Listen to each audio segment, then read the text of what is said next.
네, 심포지움을 시작하겠습니다. 모두 자리에 앉으셨죠? 네. 오늘 사회를 맡은 저는 중대재해 전문가 넷에 함께 하고 있고요. 그리고 노동권 연구소의 김혜진이라고 합니다. 네네. 오늘 저희의 심포지움은 중대 시민재해 예방을 위한 법, 제도, 정책 개선 과제인데요. 다 아시겠지만 오늘은 대구 지하철 참사 22주년이 되는 날입니다. 재난의 시대, 일터에서만이 아니라 일상의 위험도 날로 커지고 있습니다. 사실 중대재해처벌법을 만들 당시에 여기 계시는 이제 이용관 아버님이나 김미숙 대표님이 단식도 하고 애를 많이 쓰셨지만 재난참사 유가족분들도 농성에 참여하시고 별도의 기자회견도 하는 등 많은 노력을 기울이셨습니다. 그런데 막상 이제 중대재해처벌법이 만들어진 이후에 시민재해에 대해서는 잘 적용도 되지 않았고 충분하게 다뤄지지 않았습니다. 이제 중대재해, 특히 중대 시민재해와 관련해서 이 예방을 위해서 무엇이 필요한지, 무엇이 더 개선되어야 하는지에 대해서 자리를 마련하는 것은 그런 점에서 매우 의미 있는 일이라고 생각을 합니다. 원래 소개를 먼저 드리려고 했는데요. 시간이 많지 않아서 일단 발제를 하시면서 각자 소개를 하시는 것으로 하고 바로 들어가려고 합니다. 오늘 첫 번째 발제는 중대 시민재해의 사례를 분석해 주실 텐데요. 정자교 그리고 오송 참사, 제주항공 참사와 관련해서 사례를 통해서 중대 시민재해에 어떻게 대응하고 개선해야 되는지에 대해서 이야기를 해 주실 예정입니다. 일과 사람의 손익찬 변호사님을 모시도록 하겠습니다. 네, 박수 부탁드립니다.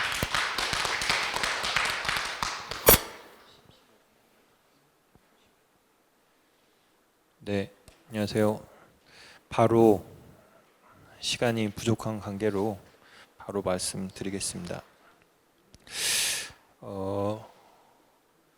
네, 저는 PPT를 따로 준비를 못 해가지고요. 중요한 부분만 제가 좀 읽어드리고 좀 부가적으로 설명을 드리겠습니다. 중대시민재해 처벌을 둘러싼 논란이 좀 많이 있습니다. 이제 법 규정에 문제점이 있습니다. 중대산업재해랑은 달리 이게 기인물을 미리 정해 놓았습니다. 무슨 말이냐고 하면은 중대산업재해에서는 뭐 어디서 발생해야 된다, 무엇 때문에 발생해야 된다라고 하는 게 없습니다. 반면에 중대시민재해 같은 경우는 공중이용시설, 교통수단, 제조물이라고 이제 정해 놓고 그것대로 이제 다 아주 구체적인 그 규정들 개념들을 이제 정해 놓았기 때문에 여기에 들어가야만 중대 시민재해로 그 처벌이 될 수가 있는 겁니다. 그래서 다 아시는 바와 같이 이태원 참사 같은 경우에는 도로였기 때문에 도로는 여기 공중이용시설에 들어가지 않았고, 그리고 이제 뒤에 보시는 제주항공 참사 같은 경우에는 공항공사 이제 활주로나 혹은 이제 활주로 같은 것이 안 들어가 있기 때문에 비행기의 어떤 결함에 대해서만 저희가 책임을 물을 수 있는 이제 그런 상황인 겁니다. 그리고 두 번째는 중대시민재해 예방의 의무의 그 내용이 산업재해 의무 내용 중에서 아주 일부만 그 변형을 시킨 것입니다. 그래서 이 결과적으로 적용 범위가 지나치게 좁기 때문에 수사랑 기소 사례가 거의 없는 것입니다. 그래서 지금 오송 참사 사례가 지금 유일한 사례이고 제주항공 사례가 이제 두 번째 사례가 될 가능성이 이제 매우 높습니다. 근데 이제 반면에 이제 중대 시민재해로 처벌하는 것 자체가 문제다라고 하는 비판도 있습니다. 이게 예방이 아니라 처벌에만 초점을 가게 돼서 정작 예방이 안 되고 있다. 혹은 처벌만 강조된 탓에 하급자만 처벌받고 있다. 이런 비판이 있습니다. 저는 타당하지 않다고 생각을 하는데요. 일선 하급자 같은 경우에는 이 법이 있기 전부터도 형법 업무상 과실치사상죄에 의해서 처벌을 받아왔습니다. 하급자의 잘못이 사고 현장과 가까이 있기 때문에 더 커 보이기 때문입니다. 그러나 하급자가 역량을 발휘할 수 없게 만드는 구조적 원인이 있으면은 그 원인을 만든 사람의 책임을 묻기 위해서 만든 게 이제 이 법입니다. 그래서 이 법 때문에 예방이 아니라 처벌만 강조가 되었다거나 뭐 그렇게 비판을 할 수가 있겠지만 적절한 비판이 될 수는 없습니다. 예전에는 하급자만 처벌을 받아왔기 때문인 거죠. 그래서 만약에 상급자를 지금 이 법이 법 취지대로 수사를 못하고 처벌을 못하고 있다고 한다면은 그 취지대로 이제 개정을 해서 그 권한에 맞는 책임을 물리는 게 더 건설적인 비판이라고 생각을 합니다. 그래서 사건에 관해서 세 가지 사례를 이 제한된 시간 안에 간략하게 보겠습니다. 첫 번째로 이제 정자교 참사인데요. 23년 4월 5일 오전 9시경에 정자교에 이제 균열이 났습니다. 그래서 요 밑에 이 화살표 부분만 이제 보시면 될 것 같습니다. 균열이 생겼고 그 균열이 오랫동안 지속이 되면서 이곳으로 빗물 그리고 제설제에 쓰이는 염화칼슘이 유입이 됐습니다. 그래서 그 균열이 계속 확대가 됐고 그것이 확대가 돼서 붕괴까지 이르게 된 겁니다. 예, 그래서 보도위를 보행 중이던 두 분 중에서 한 분은 중상을 입으셨고 한 분은 사망을 하셨습니다. 그래서 성남시 분당구청 관내 시설물 중에서 교량이 6교를 포함해서 181개인데 정자교 같은 경우에는 시설물 안전법상 이종 시설물로 정기적으로 안전점검을 실시를 해야 되는 시설이고 실제로 정기적으로 정기 안전점검, 정밀 안전점검은 실시를 했습니다. 그래서 기소 및 재판 현황을 보시면은 24년 12월 19일에 성남시장과 성남시에 대해서는 중처법 위반 혐의는 불기소가 됐고 나머지 이제 공무원과 점검업체 관계자들은 기소가 됐습니다. 기소 내용을 간략하게 좀 이제 간략하게만 말씀드리면은 이제 구조물 관리과에 있는 이제 전현직 과장, 팀장 그리고 팀원들이 기소가 됐고요. 정해진 주기대로 정기 정밀 안전 점검을 실시를 하고 그것에 따라서 보수 공사를 할지를 결정해서 실제로 보수까지 해야 되는 것이 이 업무인 겁니다. 그래서 15, 17, 19년 안전 점검 결과 교면 포장이 필요하고 콘크리트 열화, 그러니까 내구 성능이 저하되고 방수층 손상 가능성이 지속적으로 언급이 되어 왔고 특히 이제 이 표면에 있는 가스콘 균열이 점점 증가하는 것이 수치상 확인이 되었고 정자교는 21년 정밀안전 정문대상 20개 교량 중에서 가장 최하위 평가를 받았고 안전 점검 결과도 실제로 교면 전면 재포장이 제시가 되어 왔습니다. 그러니까 물론 붕괴한 데가 포장 때문에 붕괴한 것은 아니고 밑에 때문에 붕괴된 것이지만 그러니까 여기 위쪽 재포장을 하다 보면은 이제 포장 밑에 있는 균열이 더 빨리 발견이 되었을 것이다. 이제 이 얘기입니다. 실제로 정자교와 비슷한 시기에 비슷한 공법으로 지어진 다리가 이제 계속 붕괴, 보도부 처짐에 이제 민원이 이제 접수가 됐었고요.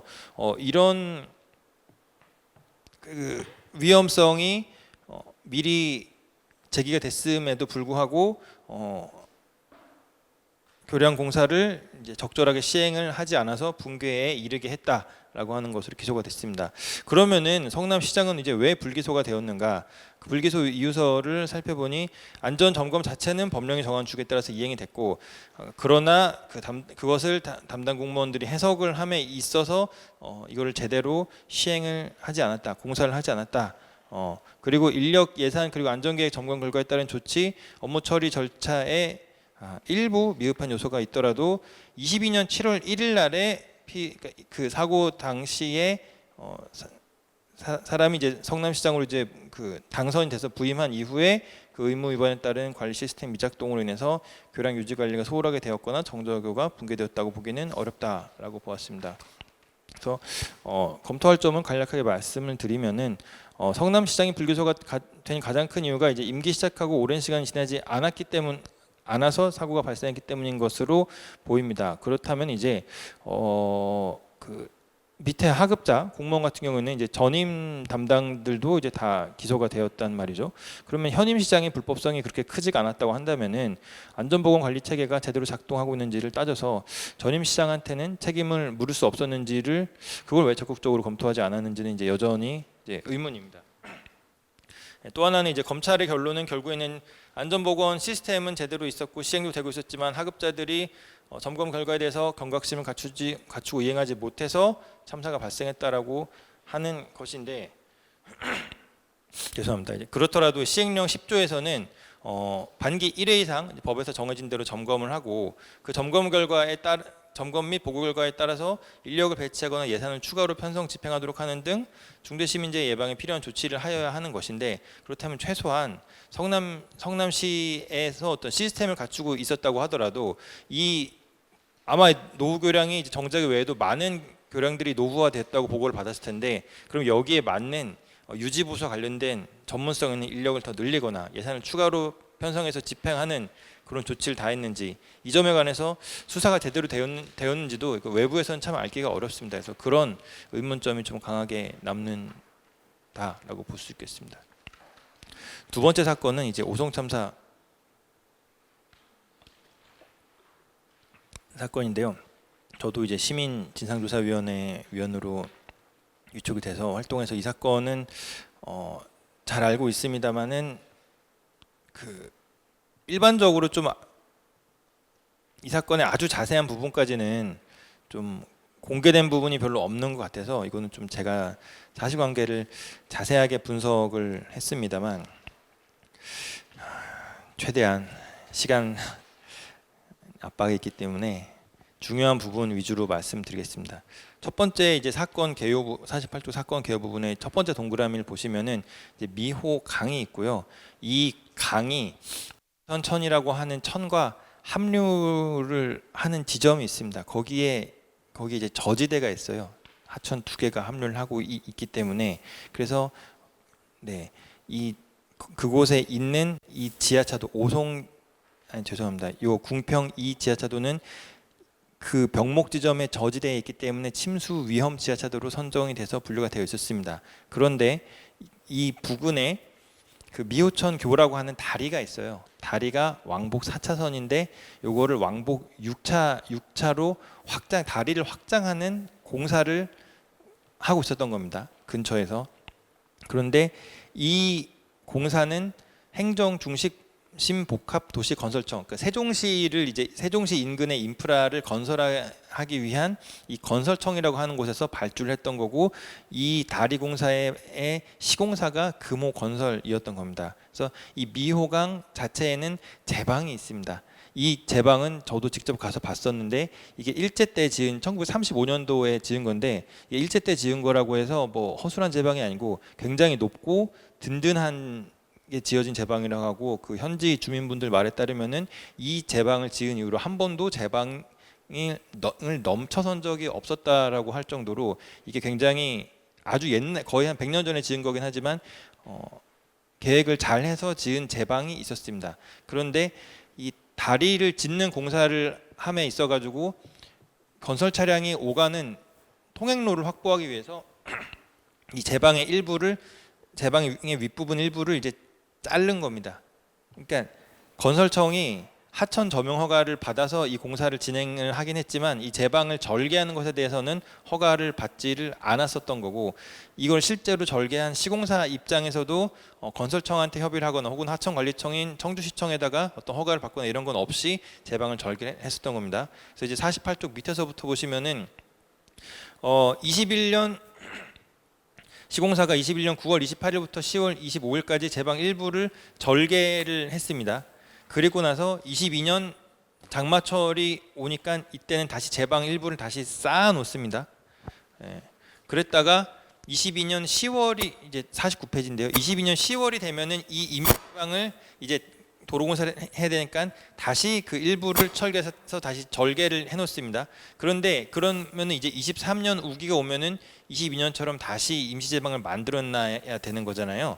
물론 이 임시제방, 그러니까 이걸 제방 일부를 철거하고 임시제방 만든 것도 불법이지만, 그러니까 허가를 안 받고 한 거지만 23년 우기에 대비해서는 임시제방조차도 지금 안 만들어 놓은 상태였던 겁니다. 그래서 23년 11월 30일에 준공할 거가 예상이 됐기 때문에 아마 이제 23년도에는 공사 기간을 이제 맞추기 위해서 이 임시제방을 이제 허물어 놓은 상태로 계속 이제 냅뒀던 거고요.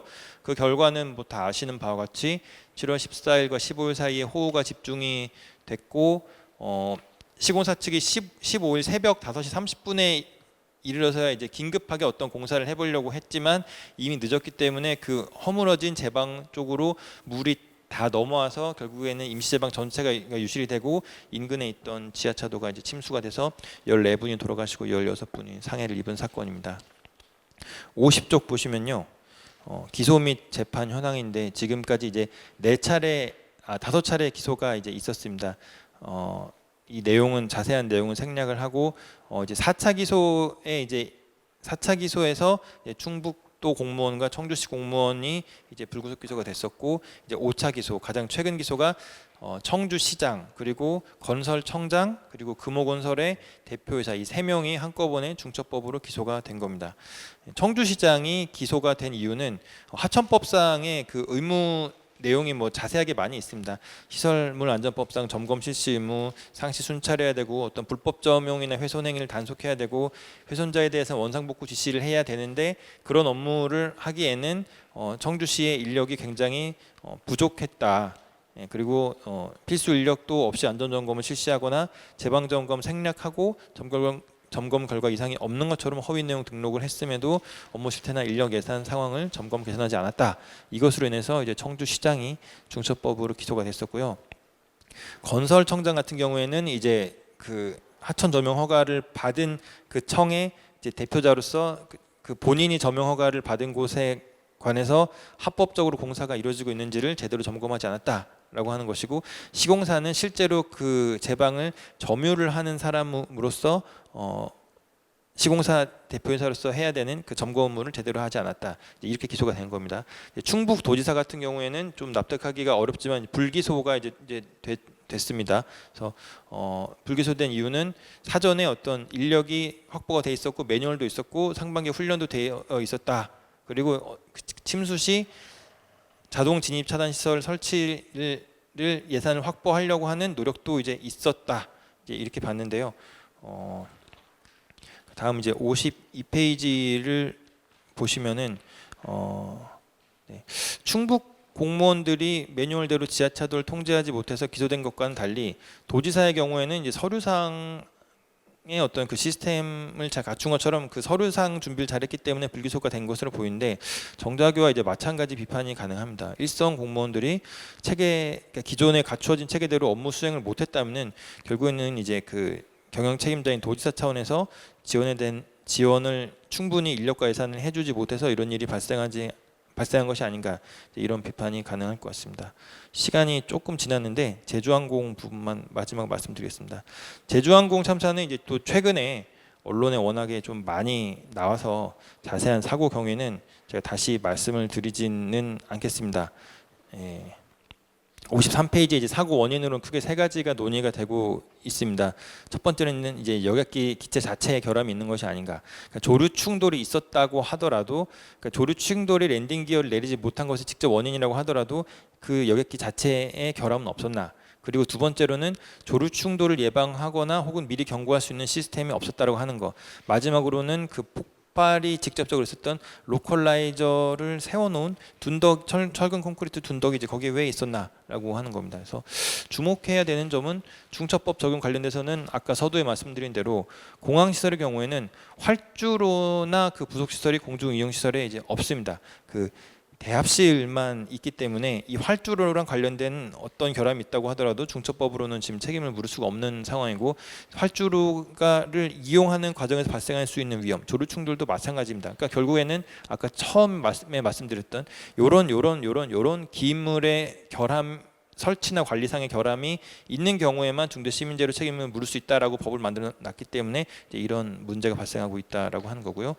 기체결함 관련돼 가지고는 아직 사고조사 결과가 나오지가 않았고, 조류 충돌 관련돼 가지고는 이 말씀만 드리면은 좀 자세하게 좀 숫자를 많이 해놨는데요. 쉽게 말해서 이제 조류 충돌의 횟수가 무안공항이 인천공항의 10배에 달함에도 불구하고 조류 충돌을 예방할 수 있는 인력은 총 4명밖에 없었다. 그러니까 결국에는 여기 이 인력들이 잘하고 못했고, 이제 그거는 이제 그 다음 문제고, 일단 이게 물리적으로 굉장히 그 예방과 감시와 그 전파가 굉장히 어려운 이제 구조였다라고 하는 것이고요.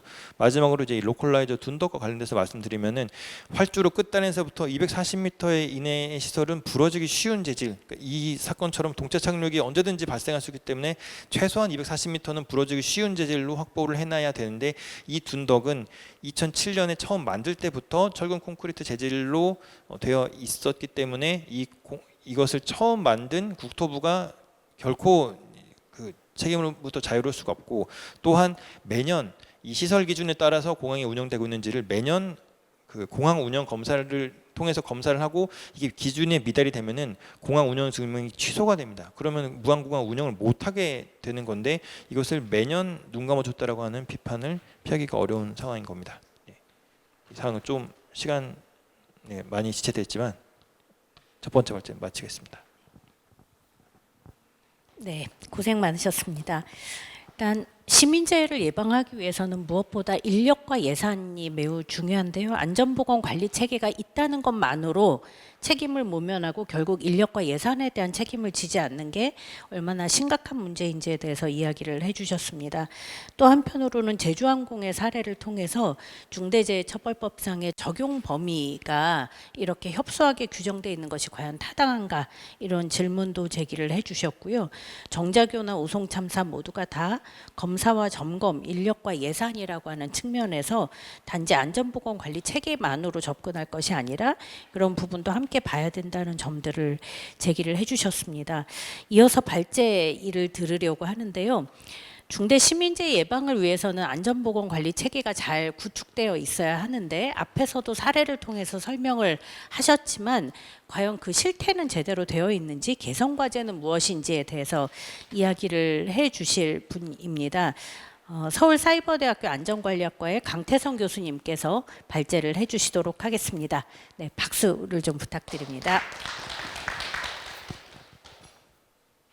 네, 반갑습니다.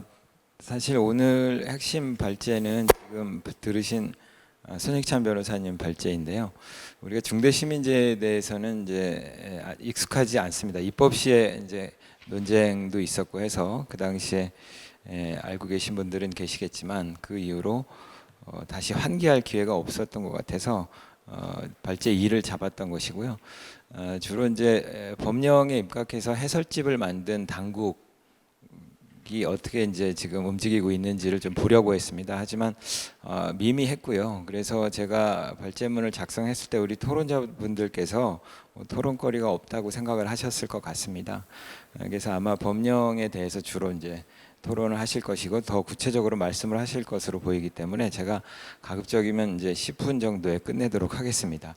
그래서 이 중대 시민재해 예방을 위해서 관계 당국들이 국토부를 필두로 뭐 소방청, 환경부 등이 있습니다. 근데 이제 이 법의 주무부처는 법무부입니다. 그리고 환경부, 고용노동부, 산업통상자원부, 국토부, 중소벤처기업부, 공정거래위원회 등이 국가법령정보센터에 따른 그 소관부처로 돼 있는데 뭐 6부 1위원회라고 볼 수 있습니다. 그 중에 중처법 시행시 첫 페이지입니다. 중처법 시행시 해설집을 발간한 곳은 국토부하고 환경부, 소방청입니다. 그리고 이제 이듬해에 서울시가 해설집을 냈습니다. 그래서 그것을 좀 살펴본 결과를 말씀드릴 텐데요. 상당히 이제 뭐 법령을 구체적으로 다시 쓰기 정도에 해당했지 뭐 뾰족하게 뭐 시사하는 바가 있다고 볼 수는 없었습니다. 손 변호사님 말씀하신 것처럼 중대 시민재해는 기인물을 특정하고 있습니다. 유해 위험 요인을 이제 특정하고 있는 것이죠. 이에 비해서 중대 산업재해에서는 이제 그것을 특정하고 있지는 않아요. 그리고 안전보건 관리 체계 구축에 있어서 위험성 평가 그리고 관리 그것은 이제 모든 유해 위험 요인 사고가 발생할 수 있는 모든 유해 위험 요인을 평가하고 관리하도록 하는 의무가 있다고 볼 수 있습니다. 중대 산업재해 예방을 위해서는. 하지만 중대 시민재해에서는 기인물 법령으로 정한 기인물에 대해서만 그것도 위험성 평가 및 관리가 아니라 기존 법령, 기존 관계 법령을 준수, 구체적으로 이제 관련 예산과 인력을 편성하도록 하는 정도로 돼 있습니다. 그래서 안전보건관리체계 구축을 비롯해서 법률상의 의무는 상당히 유사하지만 실제로 그 시행령까지 살펴봤을 때 위험성 평가가 빠져 있는 등 기인물을 특정하고 있어서 기존 관계 법령을 지키면 되는 정도로 보시면 되겠습니다. 그게 이제 중대 시민재해 예방을 위한 중처법의 핵심인데요. 그것도 이제 예산과 인력으로 주로 한정돼 있다고 볼 수 있습니다. 주로 이제 사용이나 관리 과정에서 드러날 수 있는 다양한 유해 위험 요인들은 또 일정하게 방치가 되고 있다고 볼 수 있습니다. 여러분 1993년에 입법된 기업규제화나 특별조치법을 기억하실 것입니다. 그 법이 가져온 많은 폐해들이 있었는데 어떻게 보면 이제 그 법은 이제 속속 그 법률들이 삭제되면서 이제 그로 인해서 인력 등을 적게 채용해도 되는 것을 이제 다시 복구하고 있고요. 어느 정도 복구가 되는데 지금 이 중처법의 중대시민재해 예방은 그와는 좀 더 반대라고 볼 수 있겠습니다. 그렇다고 뭐 규제를 강화하는 것은 아니고 안전보건관계법령을 지키라고 하는 것입니다. 그리고 이제 국토부에 그리고 환경부에 고시가 있는데 그것은 인력과 예산을 어떻게 편성할지에 대해서 좀 더 구체적으로 언급을 하고 있습니다만 역시 뭐 상당히 추상적일 수밖에 없습니다. 그리고 이제 이것을 집행하는 수사기관은 경찰인데요. 중대시민재해는, 중대산업재해는 고용노동부죠. 이는 이제 사법경찰 직무법에 따른 것입니다.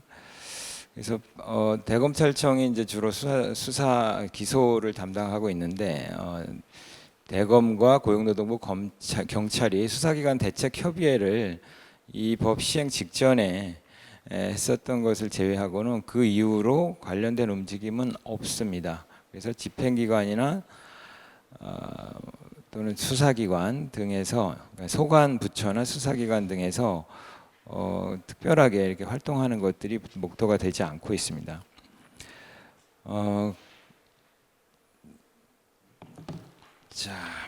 지금 이걸로 보면 57페이지, 58페이지를 보시면 이 법은 아시는 것처럼 이제 중대재해 발생 시에 적용이 되고요. 재해 발생을 전제로 하고 있는 법입니다.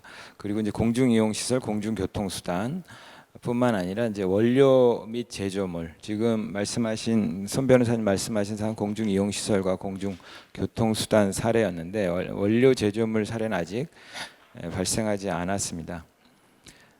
그리고 이제 의무 위반과 피해 원인과 명확한 인과관계가 성립되어야 한다고 쓰고 있는데 이것은 이제 서울시 해설집에 따른 것인데 이 부분은 좀 논란이 있을 수 있습니다. 자, 그리고 이제 공중이용시설, 공중교통수단에 대해서 정의해서 명확히 하고 있죠. 기인물을. 자, 쭉쭉 넘어가겠습니다.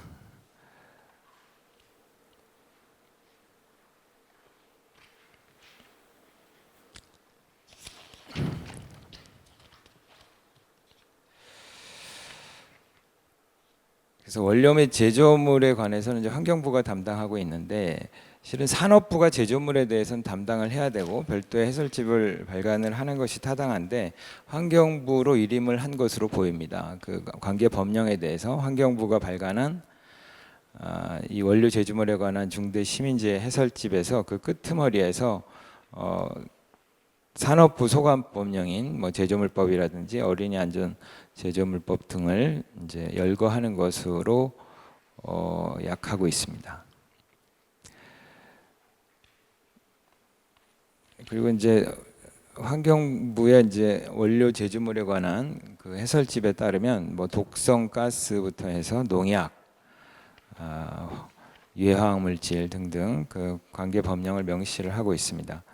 이 법들에 대한 뭐 인력과 예산 편성에 관해서는 좀 더 경종을 울리고 있다고 볼 수는 있겠습니다.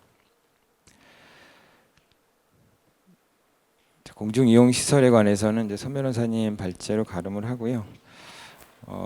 부처에서는 이제 소관재해에 대해서 적용 사례를 해설집에 담고 있는데요. 매우 피상적으로 다루고 있습니다. 그래서 국토교통부는 이제 착륙도 중 기체결함 추락을 포함하고 있긴 한데 그 내용을 보면 그 항공기 이제 사고에 관한 것인데 뭐 여기서는 이제 주로 이제 공항 운영자나 이 공항에 관한 이제 기물은 이 법에 포함되어 있지 않기 때문에 주로 이제 공중에서의 사고를 가상으로 담고 있습니다. 그래서 항공안전관리 시스템을 구축하지 않아서 이제 사고가 났기 때문에 그것으로 이제 처벌한다라고 하고 있는데 좀 성의 없는 가상 사례라고 볼 수 있겠습니다. 대부분은 이 SMS라고 하는 세이프티 매니지먼트 시스템이라고 하고 그 항공안전관리 시스템을 다 구축하고 있죠. 그래서 그리고 이제 무안공항 사례에서는 말씀 들은 것처럼 로컬라이저 등이 포함되고 있지 않습니다. 중처법상에.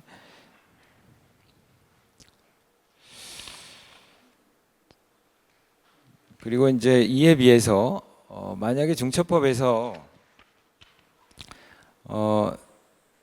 좀 더 포괄적으로 항공사고를 담고 있었다면 그것이 항공기를 운영하는 운송사업자만이 아니라 그 항공사고를 예방하기 위한 모든 참여자, 공항 운영자나 항행안전시설의 설치자 등을 포함하고 있었다면 그것은 이제 현재 아이카오라고 국제 민간 항공기구가 있는데 거기서 내고 있는 이제 표준이 있습니다. 그런 것들을 일반적으로 준수하는 관행을 좀 더 독려했을 것으로 보고요.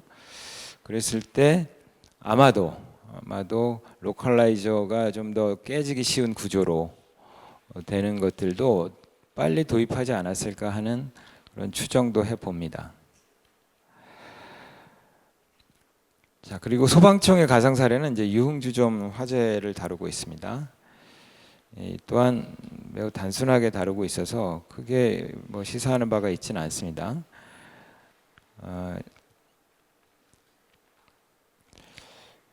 그다음에 이제 환경부는 뭐 사건이 없었기 때문일 수도 있는데 실은 가습기 살균제 사건이 이 중처법을 제정하는 데 중요한 계기가 됐는데 이에 대해서 역시 피상적으로 다루고 있습니다. 그래서 별로 이제 교훈을 주지 못하고 있습니다. 이 점에 대해서 이제 해설집을 좀 수정 발간하는 등의 노력이 필요할 것으로 봅니다. 그러니까 국토부만 2023년에 수정 발간을 했습니다. 환경부나 소방청, 기타 뭐 발간하지 않은 산업부 등도 이런 것들을 만들어서 좀 더 복잡한 있을 법한 사례들을 가지고 진지하게 해설집을 만들 필요가 있다는 생각은 듭니다. 그리고 이제 서울시가 뭐 비교적 열심히 해설집을 만들었는데 서울시 해설집을 보면 주로 이제 기인물에 대해서 열거하고 거기에 에너지를 집중할 수밖에 없도록 만들고 있습니다. 그래서 오히려 여기에 대상이 되지 않은 시설물 등에 대해서 소홀하지 않을까 하는 우려가 있습니다. 왜냐하면 대상이 되지 않은 시설물 또는 교통수단에서 더 큰 재해가 발생할 수도 있거든요. 이것은 물론 이제 위험성 평가에 입각해서 이 법을 위반하긴 했습니다만 그렇지 않은 사례들이 얼마든지 가능하기 때문에 그런 에너지 배분의 문제를 야기할 수도 있다는 우려가 들고요. 그리고 이제 마지막으로 결론입니다. 결론은 이제 집행 뭐 내지는 이제 수사 당국에 대한 이제 얘기를 드렸는데 일단 법률 주무부처인 법무부는 법령 제정 등 최소한의 절차만 수행했고 소관부처를 아울러서 법령의 시행 현황을 모니터링하고 적극적으로 피해자를 지원하는 등의 역할을 하지 않고 있습니다. 법률 구조공단에 약간의 그 인원을 보강하는 것으로 그치고 있습니다. 행안부 또한 문제인데요. 재난안전법의 소관부처로서 지자체와 함께 재난대응 주관 부처 역할을 하고 있는데 이 관련이 깊은 중처법의 시행과 관련해서 활동이 거의 없습니다. 재해조사를 비롯해서 재난안전 데이터를 구축하고 운영하는 등 중대재해 예방을 위한 지자체 지원의 역할이 필요할 것으로 보입니다. 네, 이상입니다.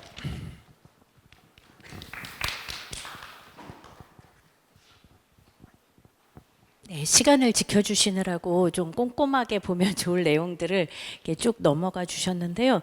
다른 분들도 좀 자료를 꼼꼼하게 검토해 주시면 좋겠다 이런 생각이 들었습니다.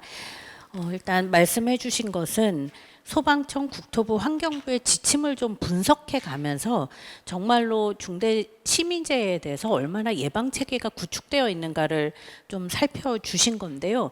보니까 일단 법 자체에서 적용 범위를 좁게 특정한 게 얼마나 한계가 있는지에 대해서 이미 얘기를 해주셨고, 특히 그러다 보니 각종 지침에서도 그 대상에만 집중하고 그 외의 것에는 집중을 하지 못하게 되는 문제가 있다는 점도 얘기를 해주셨습니다. 그리고 법이 또 기존 관계법령을 준수하는 것에만 머무르다 보니 법률상 의무는 이제 산재와 유사하더라도 위험성 평가와 같은 것이 빠져 있는 한계가 있다는 점들을 얘기를 해주셨고요.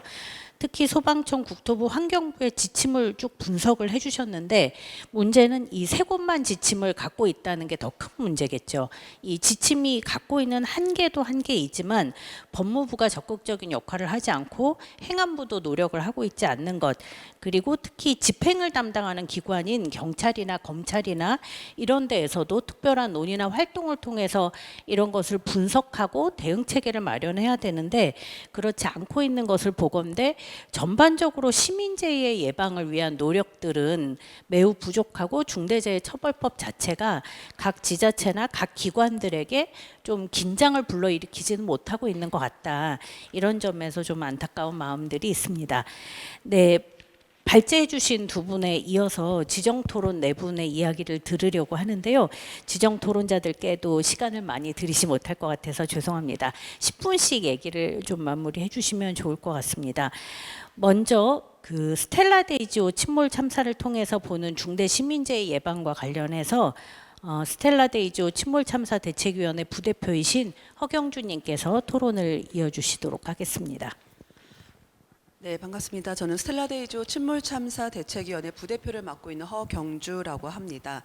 스텔라데이지호 미수습자 가족이기도 합니다. 저는 오늘 이 자리에서 이런 재해로 인하여 실제 피해를 입은 피해자로서 저희가 바라보는 중대 시민재해 예방에 대한 관점을 좀 말씀드리고자 합니다. 제가 법적 전문가는 아니기 때문에 이것은 피해자의 관점에서 저희가 만 8년 이상, 지금 9년째 이렇게 더 이상의 중대재해가 발생하지 않기 위한 운동을 하고 있는데요. 이 운동을 직접 해왔던 입장에서 바라보는 저희의 바람 이런 것들을 담았다라고 봐주시면 좋겠습니다. 일단 스텔라데이지호 침몰 참사는 다른 중대 시민재해들과 굉장히 공통점이 많이 있습니다. 간단하게 그 토론문 첫 부분을 보시면 스텔라데이지호 침몰 참사가 무엇인지, 그리고 이 침몰 참사의 원인은 어떻게 발생한 것인지에 대해서 요약 정리를 해두었습니다.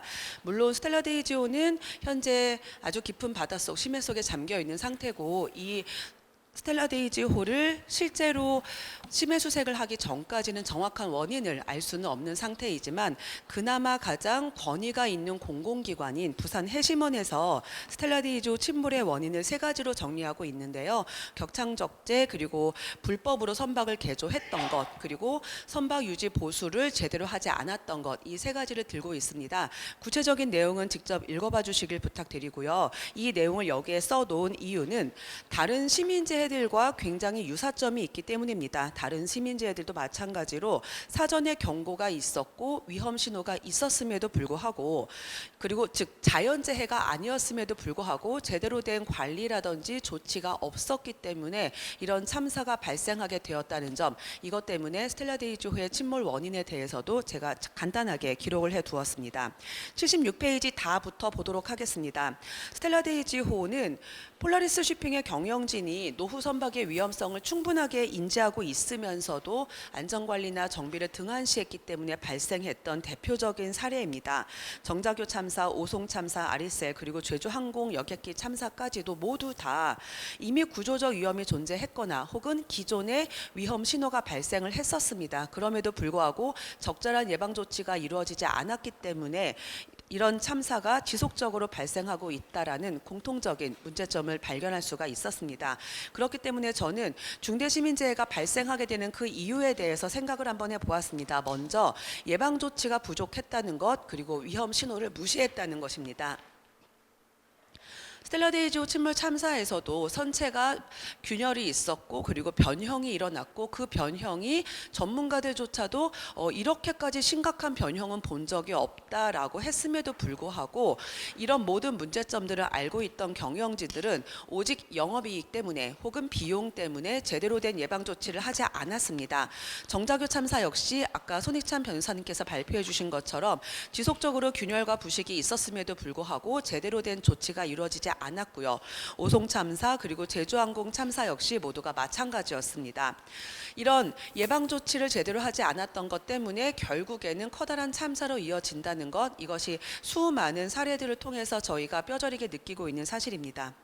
그리고 참사 발생 이후에 대응이 부실했다는 점도 똑같은 공통점이었습니다. 스텔라데이지호 침몰 참사의 경우 폴라리스 쉬핑은 정부에 침몰 사실을 신고조차 하지 않은 채 골든타임을 그대로 지나쳐 버렸고요. 그로 인해서 외교부는 국제사회의 공조를 얻을 수 있는 시간을 그대로 날려버리게 됩니다.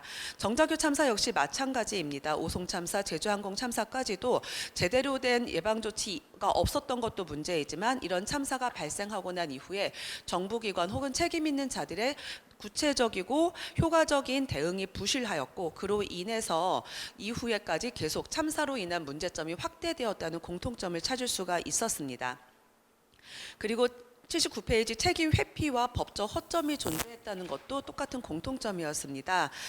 스텔라데이지호 참사 초기에도 이 선박회사인 폴라리스 쉬핑은 자사가 소유하고 있는 선박들조차도 수색에 제대로 투입하지 않았습니다. 그 이유는 이 선박들에게 영업이익을 준수해야 한다는 이유 때문이었는데요. 이후에도 폴라리스 쉬핑은 스텔라데이지호 침몰을 통한 보험금을 수령해서 그 보험금으로 새로운 선박을 건조하고 그 새로운 선박을 통해서 창사 이래 최대의 영업이익을 매년 경신하는 등 매우 파렴치한 모습을 보이고 있지만 그럼에도 불구하고 스텔라데이지호 침몰 원인을 밝히기 위한 비용에 대해서는 눈을 감고 있는 모습을 보이고 있습니다. 정자교 붕괴 역시 지자체, 도로관리기관 그리고 시공사 간에서도 이 책임을 누가 질 것인가에 대해서 제대로 나눠지지 않고 있기 때문에 제대로 법적 처벌이 이루어지지 못하고 있다는 문제점을 찾을 수가 있었습니다. 오송 참사 역시 마찬가지였습니다. 여기 오송 참사 그리고 아리세 참사 유족들도 와 계시지만 저희 스텔라데이지호도 곧 9년 동안 이렇게 싸워오고 있습니다. 그렇다면 저희가 왜 이렇게 싸우고 있는가? 아까 아리세 참사 쪽에서도 오송 참사 쪽에서도 계속 말씀을 해주셨는데 더 이상 이런 사망하는 문제가 없었으면 좋겠다는 말씀들 해주셨잖아요. 그래서 저희 피해자 입장에서 바라는 예방 대책 그리고 개선 과제를 저희 입장에서 한번 정리를 해보았습니다. 중대 시민재해 예방을 위해서 먼저 세 가지로 나누어 보았는데요. 첫 번째는 책임 소재가 명확하게 만들어져야 할 것 같다. 그리고 두 번째, 사전 예방책을 강화를 해야겠다. 그리고 세 번째, 피해자 보호 및 신속한 대응 체계를 구축해야 된다. 이렇게 크게 세 가지의 꼭지로 나누어서 설명을 드리겠습니다. 80페이지입니다. 책임 소재를 명확하게 하고 그리고 법적 적용을 확대해야 된다는 개선 과제를 첫 번째로 꼽았습니다. 제대로 된 대형 재해일수록 책임 소재가 어느 기관 하나에 특정하기 어려운 경우가 많기 때문에 결과적으로 책임 떠넘기기로 가면서 어느 누구도 법적 책임을 제대로 지지 않고 따라서 이후에 어떤 식으로 개선해 나가야 할 것인가에 대한 과제조차도 흐리멍텅해지는 경우를 많이 볼 수가 있었습니다. 스텔라데이지호 역시 폴라리스 쉬핑 운영사 소유주뿐만 아니라 선박을 검사할 책임이 있는 한국 성급 그리고 관리감독 책임이 있는 정부 기관이 모두 관련되어 있었음에도 불구하고 한국 성급의 검사원은 법망의 부재로 인하여 법망의 허점으로 인하여 무죄 판결을 받게 되는 어이없는 상황까지 드러났는데요. 정자교 참사, 오송 참사 역시 꼬리 자르기 이후 제대로 책임을 져야 하는 사람들은 그대로 도망가 버리게 되었던 이런 사실들이 동일하게 나타난다고 봅니다. 법적 책임의 한계가 모호하기 때문에 그리고 법망의 구체적인 처벌 조항이 없기 때문에 실질적인 책임자들이 꼬리 자르기를 하고 도망갈 수 있는 이 현실 때문에 결국에는 같은 재해가 지속적으로 반복되는 요인이 되는 것이 아닌가라고 생각을 했습니다. 81페이지입니다. 사전 예방책을 강화를 해야 합니다. 현행 중대재해처벌법은 사후 처벌 중심입니다. 하지만 가장 중요한 것은 이런 참사가 더 이상 발생하지 않도록 예방하는 것일 텐데요. 제대로 된 안전조치가 확보되어 있었더라면 이런 참사들의 발생 그리고 재발은 충분히 예방할 수 있었지 않나라고 생각을 합니다. 그렇게 예방 대책을 만들기 위해서 첫 번째로는 노후 인프라 및 시설에 대해서는 정기적인 리스크 평가를 해야 하고, 이렇게 평가하는 것이 물론 지금도 현행으로도 이루어지고는 있습니다만 그것이 제대로 강제되고 있지 않거나 혹은 눈 가리고 아웅하는 식으로 이런 평가가 이루어지고 있다거나 하는 것이 문제라고 생각을 합니다. 이렇게 위험 요소가 발견되었을 경우에 반드시 개선 조치를 시행해야 하는 것, 그리고 이런 개선 조치를 제대로 시행하지 않았을 경우에는 반드시 강력하게 법적 제재까지도 이어져야 할 것인데, 이런 부분들이 제대로 되고 있지 않기 때문에 법은 있을지언정 그 법을 지키지 않아도 크게 문제되지 않는다라는 인식이 점점 이 사회에 횡행하고 있는 것이 아닌가라고 생각이 듭니다. 그리고 세 번째, 공공시설 및 대형 인프라 운영 기관의 안전 점검 결과들을 우리 시민들이 모두 다 오픈된 결과를 찾아볼 수 있고, 그렇게 시민들의 눈으로 감시 체계를 강화한다면 어떨까 하는 생각을 해보았습니다. 예를 들어서 국가 예산 등은 어떻게 사용되고 있는지를 많은 시민들이 직접 감시하고 그를 통해서 예산의 낭비를 막을 수 있는 체계가 마련되어 있는데요. 이런 안전점검 결과에 대해서도 우리 시민들이 직접 볼 수 있을 때 조금 더 감시 체계가 강화될 수 있지 않을까라고 생각합니다. 그리고 정작 참사를 막을 예방할 책임이 있는 진짜 책임자, 실질적인 경영진, 이들에게 제대로 된 강력한 처벌을 부과할 수 있도록 법이 개정돼야 한다고 생각을 합니다. 그리고 피해자를 보호할 수 있는 신속한 대응 체계가 구축이 되어야 합니다. 저희도 역시 제대로 된 정부로부터의 어떤 보호 조치 혹은 하다못해 정부 주도의 수색 상황에 대한 정식 브리핑조차도 일주일 동안 단 한 번도 받지 못했던 경험이 있는데요. 어떻게 피해자를 보호할 것인가, 그리고 이들을 보호하고 신속하게 참사를 수습하고 더 이상의 재해가 발생하지 않도록 하기 위한 정부 주도의 신속한 대응 체계가 마련이 되어야 합니다. 저희 같은 경우에는 정부 브리핑 요구를 했었을 때 장소 제공을 정부가 책임지고 마련하라라고 요청을 했더니 청와대 쪽에서 소속되어 있던 어느 행정관이 장소 가지고 그렇게 말을 할 거면 차라리 브리핑을 안 해주겠다라는 엄포 아닌 엄포, 협박 아닌 협박을 받기도 했었습니다. 피해자의 권리 중에 하나일 겁니다. 신속한 정보 제공 그리고 정확한 정보를 받아야 하는 것은 피해자가 당연히 누려야 할 권리임에도 저희는 이런 권리를 전혀 누리지 못했었습니다. 아울러 참사 수습 과정의 투명성을 보장하는 것 굉장히 중요할 수 있습니다. 이 모든 것들이 저희가 생각하는 피해자 보호 그리고 지원 체계를 강화하기 위해서 정부에서 만들어야 할 내용들인데요. 실제로 저희가 이런 활동들을 9년째 해오면서 정말 화가 나는 것은 저희가 이렇게 열심히 싸우고 있음에도 불구하고 모든 이런 악순환들이 현재 진행형으로 이루어지고 있다는 점입니다. 이제 드디어 사회적 합의가 중대시민재해 그리고 중대산업재해들을 제대로 처벌하고 더 이상의 참사를 막아야 한다는 쪽으로 형성되기 시작한 것 같습니다. 앞으로 이 중대재해 전문가 넷을 포함하여 저희 피해자들이 계속 힘을 합쳐서 더 이상의 이런 참사가 발생하지 않도록 같이 노력해 나갔으면 좋겠습니다. 감사합니다. 네. 사실 사전 경고가 무시되거나 위험 신호가 무시되는 경험들은 결국은 그 조직의 조직 문화나 또는 인력 예산을 결정하는 최고 책임자의 문제일 경우가 가장 많습니다. 그런데 그 최고 책임자의 책임이 제대로 부각되지 않는 경우가 많이 있는 것이기도 하죠. 그리고 특히 이제 법적 허점과 관련해서도 관리 주체가 대단히 복잡할 때, 그리고 관리 기관들이 서로 책임을 회피할 때 어떻게 해야 되는지에 관한 고민들도 담아주셨습니다.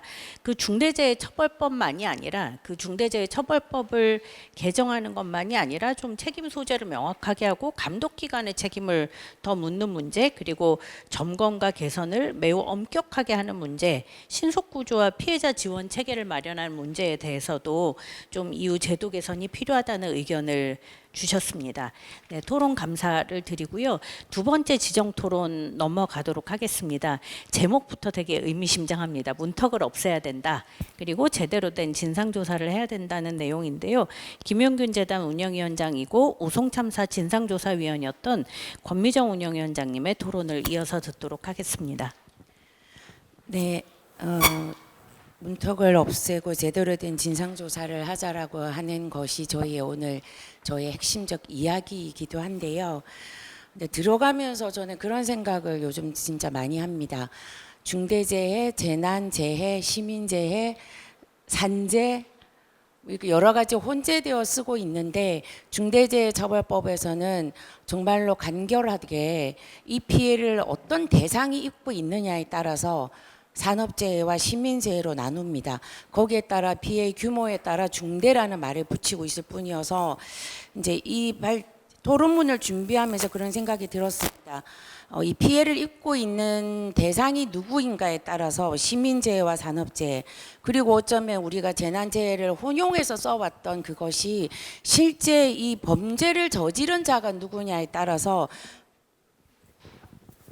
그것에 따라서 기업 범죄와 국가 범죄 이렇게 우리도 조금 정리되어 있는 단어들을 좀 쓰면 어떨까라고 하는 고민들을 조금 하게 되었고요. 그러니까 중대재해처벌법을 우리가 만들면서 핵심은 처벌을 통한 예방으로 중대재해처벌법이라는 이 무기를 우리는 쓰겠다라고 생각했습니다. 그래서 사실 정자교 붕괴 이후에 문제는 굉장히 많았지만 적어도 정자교 붕괴 이후에 18개의 교량에 대해서 다시 재검토를 하고 수리에 들어가고 보강에 들어갔던 그렇게 해서 누군가 제대로 처벌받지는 못했지만 그럼에도 불구하고 다시 그 문제를 돌아봐야 한다라고 하는 사회적 목소리를 행동으로 만들어냈던 계기라고 하는 지점에서 저는 이 법 적용에서 우리가 지금 이 법이 가지고 있는 한계 지점들을 한 번은 돌아보자. 근데 그 한계들을 어떻게 확인할 수 있을까라고 하는 고민에서 이 토론문을 썼고요. 그 법 적용에 생긴 문턱은 앞에 발제와 토는 사실 많은 이야기를 해주셨습니다. 근데 사실 저도 잘 돌아보지 못했는데 작년 8월에 부천에서 모텔 화재가 있었습니다. 그 화재로 7명이 사망하고 12명이 중경상을 입었던 사례가 있죠. 굉장히 이 사망이 또는 이 중경상이 이 화재가 왜 일어났을까 경과를 보면 너무 어처구니가 없긴 합니다. 굉장히 오래된 건물을 인수했던 사람이 에어컨을 새로 달면서 비용을 줄이기 위해서 배선을 그대로 쓴다라든지 스프링쿨러를 설치하진 않았지만 스프링쿨러를 설치하지 않아도 되는 대상이었다라든지 화재 경보기가 울렸지만 평상시 우리 다 아는 것처럼 건물들 화재 경보기 자주 오작동하잖아요. 그래서 일단 내부적으로는 규정이라는 것은 없었지만 암묵적으로 일단 끄고 다시 현장 확인하고 문제가 생기면 조치를 한다라고 하는 것이 있었다라든지 방화문이 있었지만 방화문은 통행에 불편하니까 생수통으로 묶어둬서 방화문은 항상 닫히지 않고 열려있는 상태로 둔다라든지 이런 것들이 계속 있었고 죽음과 부상이 있었지만 시기적으로도 중대재해처벌법이 적용되어야 하지만 이 사건은 중대재해처벌법으로 적용받지 않았습니다. 그리고 구조의 과정에서도 몇 가지 문제가 발생했지만 사실 이 사건은 제대로 처벌되지 않은 채 현재 재판이 진행되고 있는 상황인데요. 이유는 법상 중대재해처벌법 위반 혐의에 적용되지 않는 규모입니다. 그리고 그것뿐만 아니라 앞에서 뭐 정자교도 얘기했고 제주항공 참사도 이야기했지만 사실은 이 중대재해처벌법이 시민재해로 규정되어 있는 그 아까 기인물이라고 보통 표현을 하셨는데 적용되는 경우의 수가 굉장히 다릅니다. 선박도 다 되는 것이 아니라 13인승 이상이어야 한다라든지 학교의 경우는 일반적으로 적용되지 않습니다. 승합차의 경우에도 적용되는 경우가 있고 예를 들면 우리가 보통 타는 시내버스, 마을버스 이런 것들은 적용되지 않는다라든지 이런 것처럼 굉장히 적용 기준이 굉장히 복잡하기 때문에 시민들은 이것을 알기도 어려울 뿐만 아니라 우리가 그 적용 대상이 된다라고 하는 것을 과연 그 기관들은 알고 있는지조차도 알 수 없는 그래서 사안이 발생할 때여야만이 그때 이제 법을 뒤져서 우리가 적용 대상이 되는지 안 되는지를 논란을 벌일 수밖에 없는 것 자체가 문제다라고 하는 것이고 물놀이장에서 이제 사건은 사실 굉장히 자주 발생하고 있습니다. 그래서 두 가지의 경우를 사례로 넣어놨는데요. 한번 보시면 될 것 같습니다. 업무상 과실치사 혐의로 선고를 받았지만 누구도 중대재해처벌법으로 적용받지 않았고 그래서 유족이 울릉군청이나 군수를 중대재해처벌법으로 고소만 하는 상태라고 하는 것.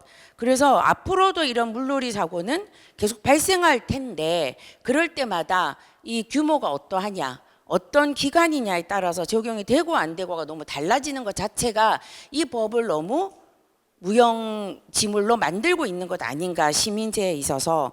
이것 한 가지이고요. 또 하나는 우리가 중대재해처벌법 이야기할 때 가장 많이 얘기하는 것은 저도 처벌이라고 생각은 합니다.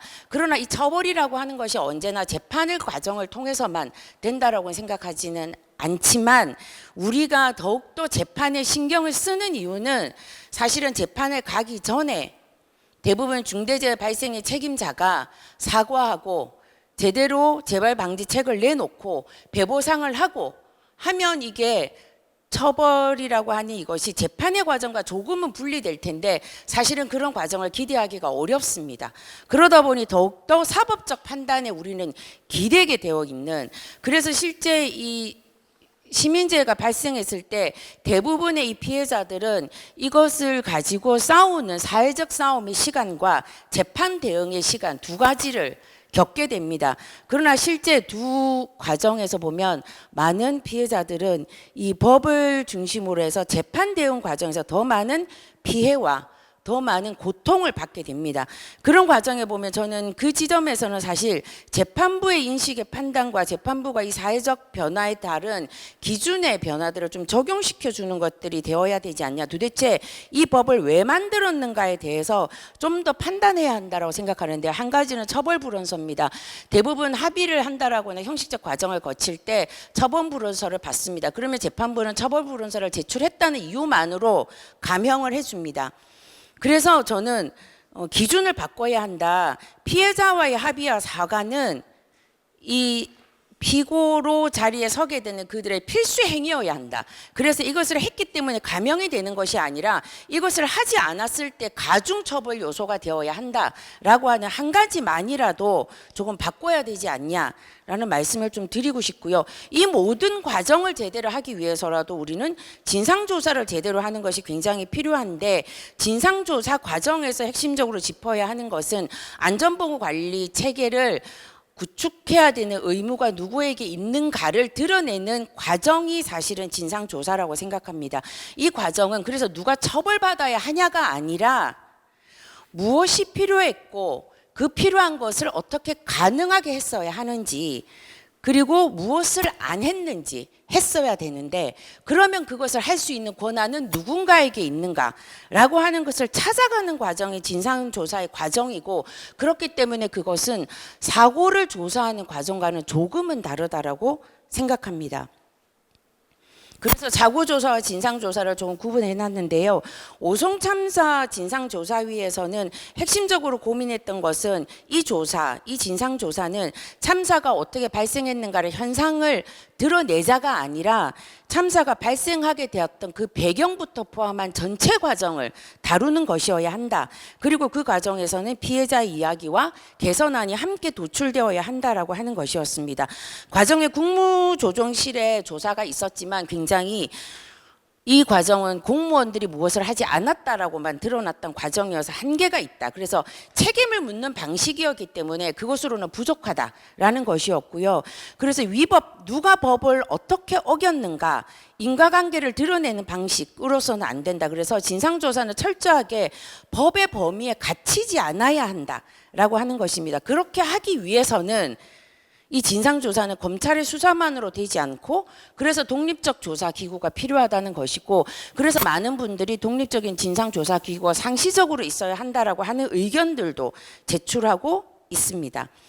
그리고 네 번째는 그것을 통해서는 실질적으로 진상조사 과정에서는 어떻게 보면 나와 있는 자료들과 언론의 기사들이 굉장히 파편적으로 존재하고 있기 때문에 이것을 누구의 관점으로 꿰는가가 굉장히 중요하다. 그 파편화되어 있는 사실관계들을 어떻게 하나의 이야기로, 하나의 사건으로 재구성하는가, 그것이 진상조사를 제대로 할 때 이런 관점을 가져야 한다라고 하는 것이고요.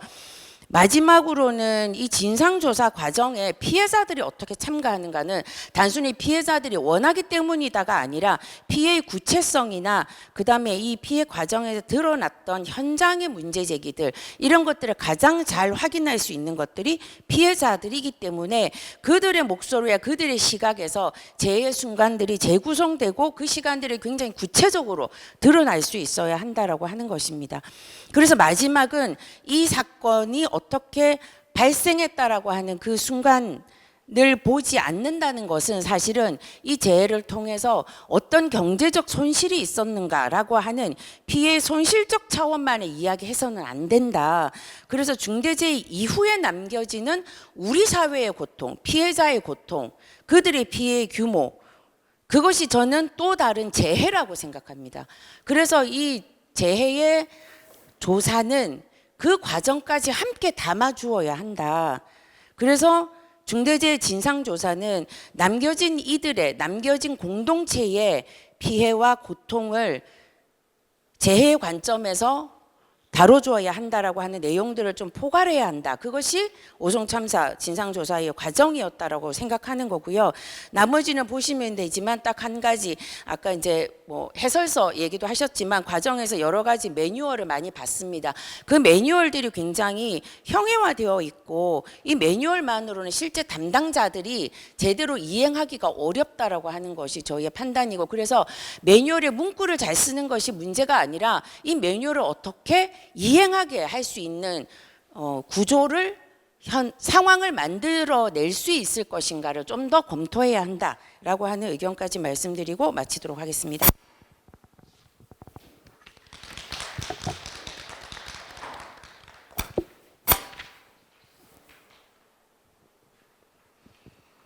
네, 법 적용의 문턱과 관련해서는 이미 앞서서 설명하신 부분에 대해서 계속 얘기를 해주셨고요.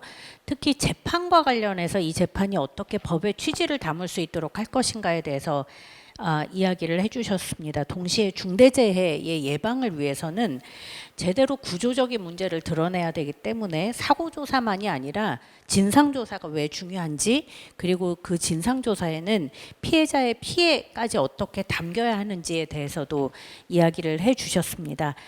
다음 지정 토론으로 넘어가려고 하는데요. 그 앞서서 발제자께서도 안전관리 체계가 있다, 뭐 이거를 잘했다는 것만으로 법망에서 계속 피해 나가는 경우들이 쭉 발견이 됐었는데요. 이 안전관리 체계 범위를 협소하게 보고 기계적으로 적용할 경우에 어떤 문제가 발생하고 있는지에 대해서 토론을 해주시도록 하겠습니다. 생명안전시민넷의 연구소장님이시기도 하고요. 서울시립대학교 연구위원이신 최희천 박사님의 토론을 듣도록 하겠습니다. 네. 저는 그 앞에서 발제했던 분과 또 토론하셨던 분들하고 공통적인 문제의식을 가지고 있고 그 중에서도 안전관리 체계를 협소하게 보고 이걸 기계적으로 적용하게 되면 참사의 원인은 없어지지 않고 실제 제도 개선에도 도움이 되지 않는다라는 생각을 가지고 좀 설명을 드리겠습니다.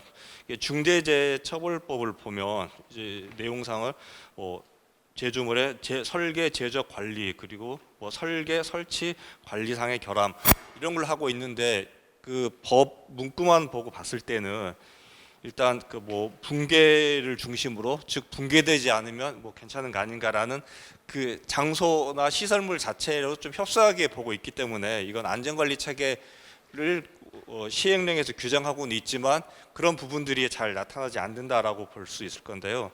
이제 97페이지 보시면 이게 그 중대재해처벌법 시행령에서도 굉장히 많은 여러 내용들을 규정을 하고 있는데 이게 문제는 그러한 그 보는 관점이라던가 그런 방식에 따라서 이게 해석의 여지가 많이 있기 때문에 이런 부분들이 좀 문제가 될 수 있다라고 볼 수 있는데요.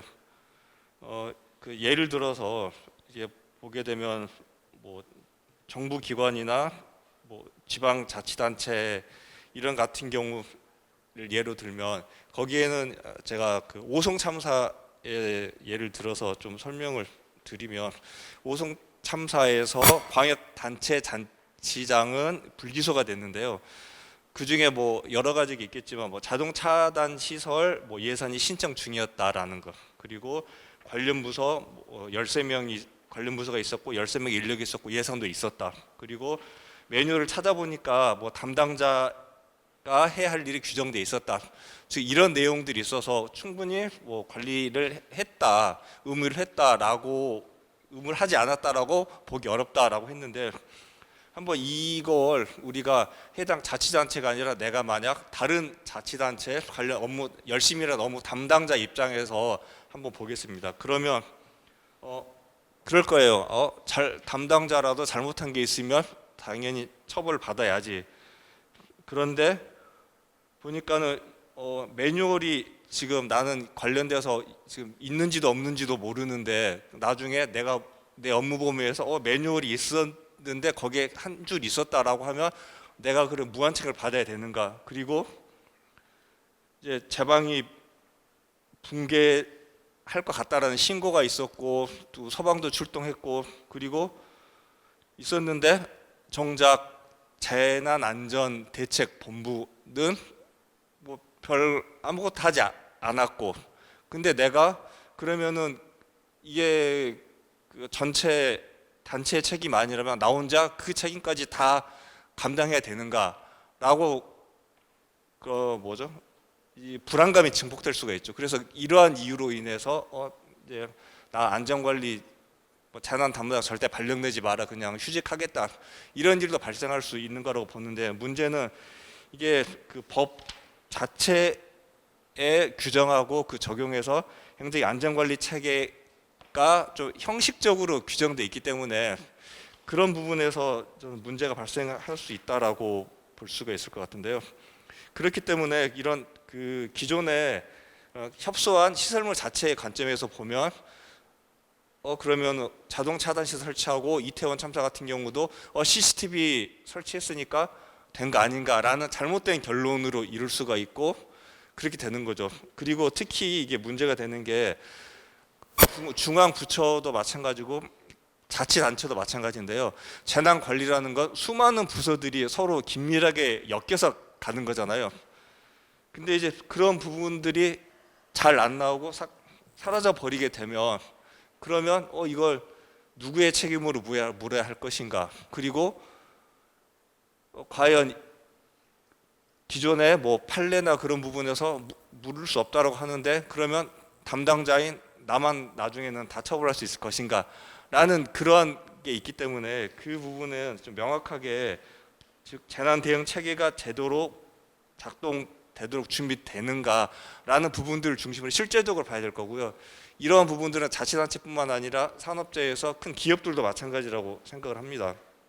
그래서 이제 매뉴얼도 담당자들은 많은 이야기를 해요. 매뉴얼이 막 수십 가지가 있고 있는데 그 중에 어떻게 다 이해하고 내가 그걸 다 하냐라는 부분들도 체계가 잘 정리되지 않고 그런 부분이 크고 그러기 때문에 이러한 기존의 참사를 바탕으로 좀 더 이제 명확하게 발전시키지 않으면 앞으로 참사의 원인은 없어지지 않고 실제 제도 개선이 어렵다라는 말씀을 드리는 것으로 마치도록 하겠습니다. 이상입니다. 네, 감사합니다. 최근에 재난 참사가 발생하면 해당 기관에서는 매뉴얼이 엄청나게 많이 만들어진다고 얘기를 하더라고요.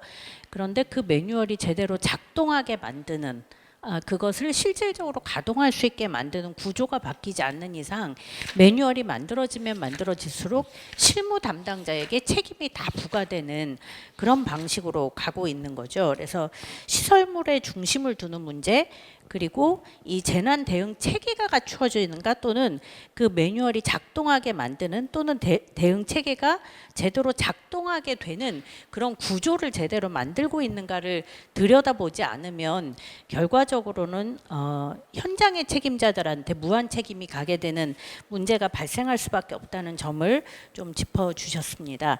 마지막 지정 토론인데요. 특별히 오송 참사 사례를 통해서 이 중대 시민재해 적용과 규정이 어떤 문제가 있는지에 대해서 말씀을 해주시겠습니다. 법무법인 두율에 계신다고 써 있네요. 제가 법무법인 두율이라는 걸 잊어먹고 있었습니다. 정의당 대표이신 권영국 변호사님의 토론을 듣도록 하겠습니다. 네, 네 반갑습니다. 저는 뭐 변호사다 보니까 아무래도 법 규정을 중심으로 문제점을 들여다보게 될 것 같은데요. 이제 정자교 붕괴 문제라든가 오송 참사 문제라든가 아리셀 문제는 물론 이제 중대산업재해로 분류가 돼 있고, 그다음에 제주항공 참사 문제를 들여다보면서 과연 이게 중대재해처벌법이 만들어지고 정말로 제대로 법이 적용되고 있는가에 대해서 여러 회의를 지금 갖게 만들고 있죠. 그나마 지금 이제 중대시민재해로 분류되었던 여러 사안들이 지금까지는 거의 제대로 입건조차 되고 있지 않다가 이 오송 참사에서 첫 기소 이제 사건으로 이제 그 결과가 나와서 그나마 좀 그 불행 중 다행이 아닐까라는 생각은 가지게 됐습니다. 그 공소장을 보면 이제 앞서서 이미 발제문에서 손익찬 변호사가 이야기를 했는데, 크게 보면 이제 이 참사의 두 가지를 주목했었습니다. 하나는 그 홍수가 범람을 하려면 제방 문제가 있었던 거고, 또 하나는 실제 이제 사고가 났던 궁평 이 지하차도에 대한 관리 문제, 이 두 가지가 이제 두 가지가 복합적으로 작용해서 이 참사가 났다라고 일반적으로 인식을 하고 있었죠. 그런데 수사 결과는 결국은 이제 제방에 대한 안전 확보 의무는 위반을 해서 청주시장을 기소를 했고, 물론 이제 뭐 건설 그 시공사라든가 또는 이제 발주를 했던 그 행복청에 대해서 같이 했는데, 이 이제 통제가 전혀 이루어지지 않았던 그 지하차도에 대한 안전 확보 의무 위반에 대해서는 마치 의무가 다 이행된 것처럼 불기소를 하는 결과를 맞았습니다. 그리고 또 하나는 이제 여기서 제방에 대한 그 하천관리청을 이제 위임 규정을 두다 보니까 처음에는 이제 환경부 장관에서 충북도지사로 내려오고 다시 이게 조례에 의해서 지금 청주시장으로 내려와서 하천관리청, 국가하천이긴 하지만 실제 이제 지방자치단체장이 이 이제 책임 주체로 되었다. 이 부분에 대해서도 약간은 좀 의문이 있긴 한데, 어쨌든 하천관리청에 대한 책임을 물었다는 점에서는 의미가 있다라는 것이고, 그 다음에 이제 두 번째는 그 지하차도가 도로이죠. 그러니까 이제 도로 관리청이 누구냐에서 충북도지사입니다. 그런데 여기서 이제 생각해 볼 문제는 뭐 앞서서 이제 발제를 했듯이 이미 여러 가지 그 안전보건관리 체계를 구축을 하고 있었고 예산도 있었고 뭐 인력도 준비되어 있었다라고 되어 있는데, 근데 실제로 이제 그러면 그 예산이나 이런 이제 게 최소한으로 존재했다고 하더라도 앞서서 이 얘기한 것처럼 그것이 제대로 이행될 수 있는 구조였는가에 대해서 살펴봐야 될 필요가 있습니다. 그래서 101쪽에 보시면 실제로 이제 도로법이라든가 그 도로법에 따른 규칙에 봤을 때 이 천재지변이나 이에 준하는 재해가 발생했을 때 도로 통행을 제한하거나 금지하도록 되어 있고, 또 이제 긴급 안전 조치를 취할 수 있도록 그런 규정을 두고 있습니다. 그러면 아무리 인력이나 집행할 수 있는 뭐 예산이 있었다고 하더라도 실제로 이제 이런 긴급한 상황에서 아무런 역할을 하지 않았다면 이것이 제대로 된 그 안전보건 확보 의무를 이행한 것으로 볼 수 있느냐에 대해서 굉장히 의문이 생기는 거죠. 그냥 책상에 다 앉아 있어. 이게 무슨 이행이 될 수 있을까요? 안 되잖아요. 결국 문제를 제기했던 부분은 그 부분인데, 검사가 결론에 있어서 그래서 이제 여전히 이 궁평 이 지하차도에 대한 판단에 있어서는 제대로 된 긴급한 상황에서 또는 천재지변에 있어서 이런 우려가 있을 때 도로 통행을 제한하거나 금지하는 의무를 다할 수 있도록 제대로 된 절차나 이런 것들이 되어 있었느냐에 대해서 다시 판단을 해야 될 부분이다라는 말씀을 일단 드립니다. 그리고 이제 그 공소장의 판단 구조를 제가 일부러 그 목차를 둔 이유는 검사가 어떤 이제 절차로 이 위반 여부를 판단했을까? 그 중에 이제 이 피고인은 청주시장입니다. 행복청장이나 또는 이제 시공사가 있긴 한데 그 부분에 대한 그 판단 절차가 거의 비슷하긴 합니다. 제가 이걸 굳이 쓴 이유는 그 이제 중대시민재해하고 중대산업재해가 두 가지가 있잖아요. 근데 중대산업재해는 시행령에 들어가 보면 9가지 의무를 부여하고 있고 그다음에 중대시민재해는 8가지로 분류가 돼 있어요. 중대시민재해는 중대산업재해의 그 시행령 규정을 대충 본뜬 겁니다. 정확하게 보면. 그런데 본떴는데 이걸 마치 무슨 구별하려고 하다 보니까 굉장히 이상한 형태로 시행령이 만들어져 있어요. 중대산업재해는 예를 들면 뭐 보면 대체적으로 이해가 돼. 그래도 유해 위험성 평가를 할 수 있도록 유해 위험 요인 확인하고 개선하는 절차를 마련해라. 그 다음에 이제 두 번째 크게 보면 그 안전관리 책임자들이 제대로 업무를 하는지 수행평가 기준 절차 마련해라. 그 다음에 이제 중요한 게 종사자가 의견을 이야기할 때 그 의견을 청취하고 그에 따라서 개선하는 절차를 마련해서 제대로 이행하도록 하라. 이해가 대부분 되시죠? 그런데 이제 제가 이렇게 살펴볼 것은 중대시민재해 그 시행령에 들어가 보면 읽어도 잘 이해가 안 됩니다. 굉장히 복잡한 구조로 되어 있고 특히 문제가 되는 것은 이게 이제 처음에는 보면 안전보건관리 체계 구축 및 그 이행에 관한 조치가 1호로 나와 있어요. 중대시민재해든 중대산업재해든.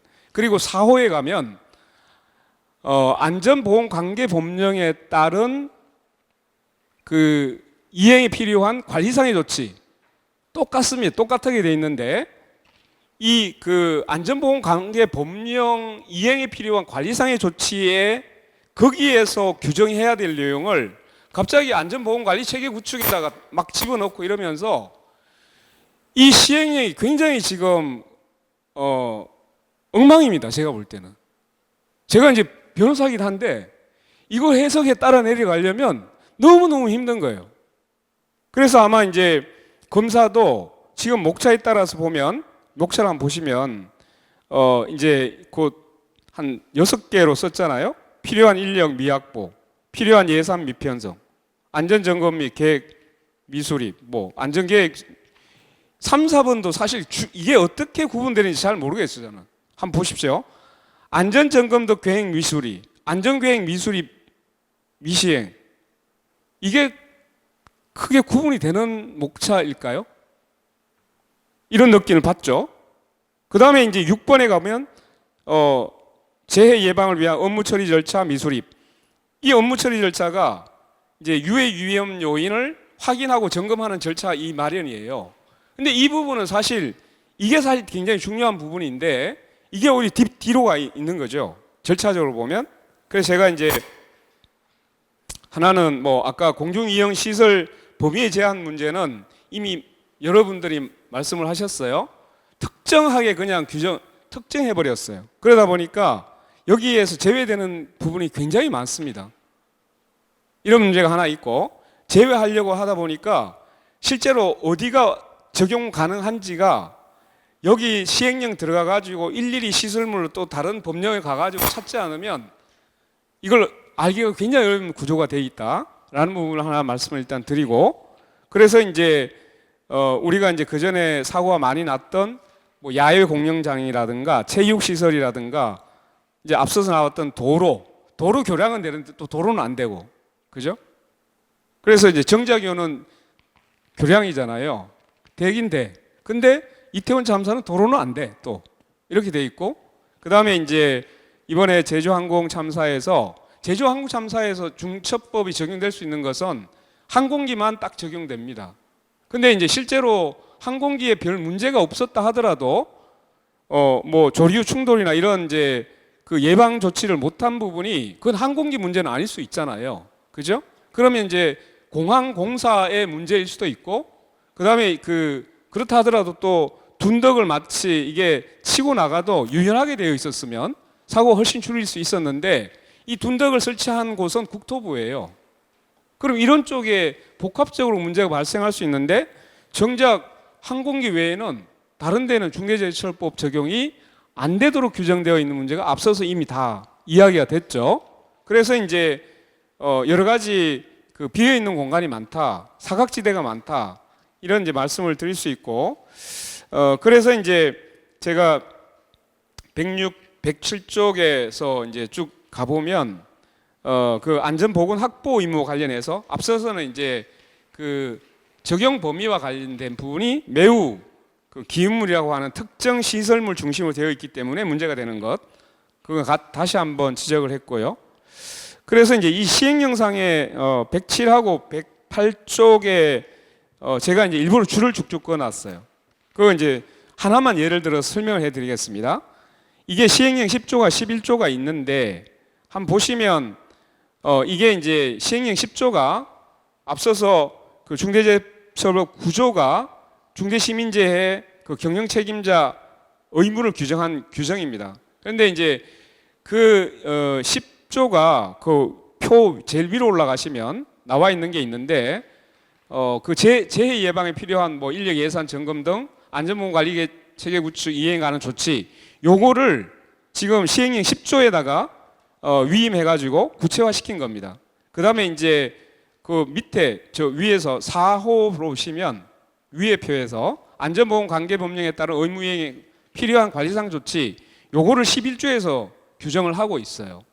자, 여기서 알 수 있는 것은 법령에 관계없이 자체적으로 안전보건 관리 체계를 구축하라, 이게 1호고 그걸 규정한 것이 10조입니다. 그런데 이 10조 내용에 들어가 보면 갑자기 줄 꺼놨죠. 안전보건관계법령에 따른 안전관리 업무의 수행, 이게 들어와 있어요. 이거는 사실은 시행령 11조, 즉 안전보건법령에 따른 의무이행에 필요한 관리상의 조치, 이 항목에 제대로 규정을 해야 될 사안을 이다가 집어넣으니까 굉장히 혼란스럽게 되어 있고 순서도 뒤바뀌어 버린 거예요. 그 다음에 108쪽에 가보시면 2호가 나오시죠. 여기 똑같은 내용을 하는데 하나는 1호는 필요한 인력을 갖추어라, 이 얘기고 2호는 필요한 예산 편성 집행하라, 이거를 1, 2호로 나누고 있는 거예요. 똑같은 비슷한 내용을 집어넣고, 거기 이제 2호 밑에 가보시면 안전보건 관계 법령에 따른 뭐 무슨 유지 점검 등 실시, 이렇게 해놓고 이렇게 지금 구분을 하고 이걸 두 개로 나누었고, 그 다음에 3호도 마찬가지입니다. 이게 3호도 보면 안전보건관계 법령에 따라 안전점검 등 계획 수립, 이거 당연히 관리상 조치하려면 이거 해야 되잖아요. 그죠? 근데 이걸 여기다 갖다 놓고 마치 이게 무슨 안전보건관리 체계 구축인 것처럼 굉장히 혼란스럽게 만들어 버렸다는 것을 제가 이제 이번에 다시 한번 보면서 너무 힘들더라라는 것이고, 앞에 다 없어도 됩니다. 보세요. 4호로 내려가면 어떻게 되어 있습니까? 다음 강목에 안전계획을 수립해 충실히 이행하도록 할 것, 여기에 사실 들어가게 하면 되는 거죠. 그리고 왜 연 1회 이상일까? 이것도 사실 이해가 안 돼요. 이 문제가 있고, 상시적으로 이러한 계획을 수립해서 이행하도록 해야 되는데 연 1회하고 해놨단 말이죠. 이것도 문제가 있고, 자, 위험성 평가를 할 수 있는 대목이 어디 나오느냐? 109쪽에 보면 6호를 보시면 돼요. 7호군요. 7호 보시면 여기 보면 중대시민재해 예방을 위해서 뭐 업무 처리 절차를 마련 이행할 것, 이렇게 해놓고 그 밑에 가에 보십시오. 공중이용시설 또는 공중교통의 유해 위험 요인의 확인 점검에 관한 사항, 그 다음에 여기 뒤에 가면 개선에 관한 사항, 다에 보면 또 개선에 관한 조치, 뭐 이런 거죠. 위급 상황 발생 대피 훈련, 이런 것들을 여기에 지금 집어넣었어요. 사실 이게 제일 먼저 올라갔어야 되는 사안인데, 그러니까 이게 그 시행령의 구성이 굉장히 정합성이 없도록 규정이 돼 있고 엉망이더라. 그리고 굉장히 힘들었을 거다. 검사가 이걸 적용하려고 했을 때라는 생각이 들었습니다. 그래서 현행 그 시행령도 대폭 손을 봐야 되지 않을까? 중대산업재해처럼 하든지 비슷하게 하든지 그런 생각이 많이 들어서 제가 검사한테 가서 물어보고 싶더라고요. 이거 적용할 때 그 굉장히 쉽게 되었습니까? 라고 물어보고 싶었던 정도고, 예, 이제 마무리를 해야 되겠습니다. 그래서 이제 111페이지 보시면 지금 현재 그 중복되어 나타나고 있는 부분에 대해서 제가 이제 설명을 해 놓은 겁니다. 그래서 굳이 안전보건 관계법령에 따른 안전 점검 계획 수행 이런 거는 그 사호에 대한 시행령으로 다 보내도 되는 문제였을 것으로 그렇게 저는 했고요. 그래서 이제 그 문제를 지적을 했고, 자, 그래서 이제 이 주로 중대시민재해 범위와 시행령 규정의 정북에 대해서 개선에 대한 이야기를 하고 마치겠습니다. 중대시민재해 적용 범위를 보시면 다 이제 아까 말씀드렸듯이 기인물이라고 했는데 주로 원료나 제조물 또는 건축된 시설물 중심으로 되어 있고 그 시설물도 굉장히 특정이 돼 있어요. 그러니까 많이 빠져버렸는데 이걸 이제 그 장소나 시설 중심으로 해야 되는 것이 아니라 결국은 안전관리 의무 중심으로 가면 되지 않냐. 도로관리 제대로 못했지 않냐. 그 의무를 위반했지 않냐. 그러면 그 도로를 관리할 사람이 누구였냐. 이렇게 올라가면 사실은 제외되는 게 훨씬 더 줄 수 있을 거다라고 생각했던 것이고, 그래서 이제 중대재해처벌 구조에 이런 이제 안전 확보 의무에 이런 부분이 들어가면 좋겠다. 이걸 이제 있는 조항 그대로 뭐 둔다고 하더라도 이 관계법령상의 안전 관리 위반으로 이러한 이제 그 해서 해야 된다.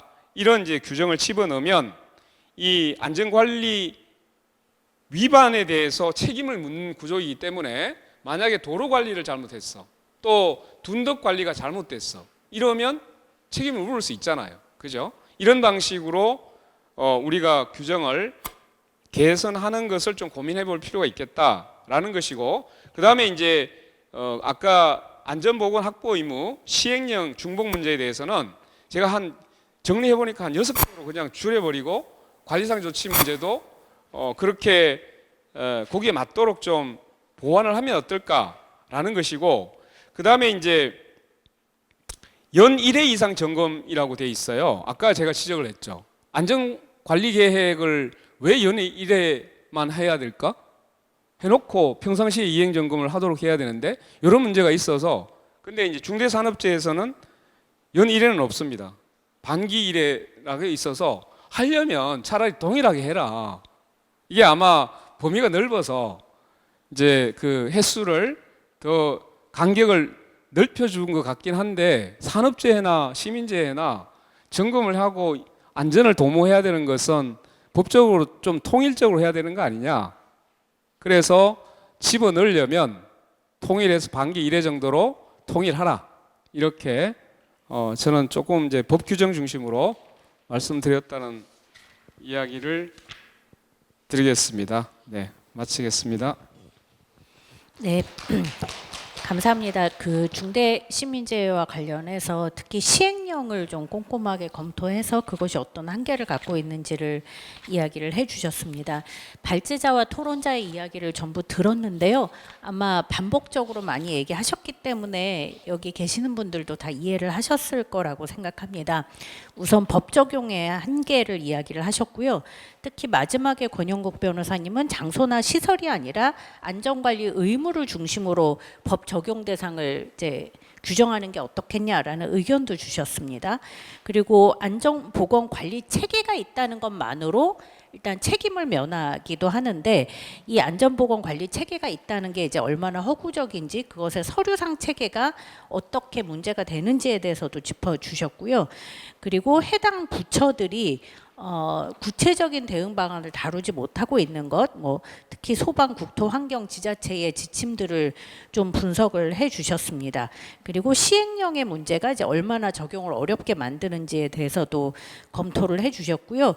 그 외에 이제 재판, 사고 조사, 그리고 점검과 개선을 강화하는 문제, 피해자를 지원하는 문제, 재난안전 대응 체계를 제대로 구축하는 문제들에 대한 토론도 일단 연이어서 이어졌습니다. 저희가 시간이 조금밖에 남지 않았지만 그래도 아무튼 전체적인 발제와 토론을 들으면서 의견을 주실 분들이 있으실 것 같아서요. 플로어의 의견을 그래도 한 2분 정도 좀 들어보려고 합니다. 시민재해의 예방과 대응을 위해서 이거는 좀 꼭 필요하다는 의견이 있으시면 함께 이야기를 해주시면 좋을 것 같습니다. 네, 2분 계셔서 앞에 2분 이야기를 듣도록 하겠습니다. 저를 먼저 주신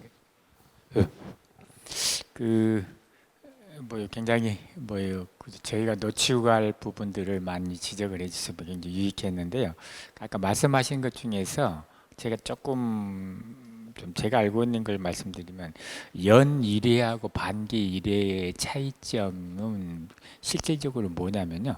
사실 1년마다 하게 되면 그 연례 행사가 돼가고 실질적인 개선이 뭐 업무도 바뀌고 해서 안 돼서 싱가포르 같은 이런 외국에서도 이제 안전 수준을 정부에서 독려할 때 안전 수준에 대한 평가를 6개월마다 하게 해놓습니다. 그러면은 6개월 전에 했던 거 하고 그 다음에 6개월 했던 게 이게 조치가 안 돼 있으면 그거는 이제 집중 감독하고 대상이 되는 거죠. 근데 이게 1년으로 해버리면은 아까 그런 효과가 없기 때문에 아까 이제 반기별로 하면 좋은데 문제는 이제 이게 시설이나 대상이 많을 경우에 예산 문제 이런 거하고 좀 인력하고 같이 좀 그 효과성에서는 1년은 사실 효과가 없습니다.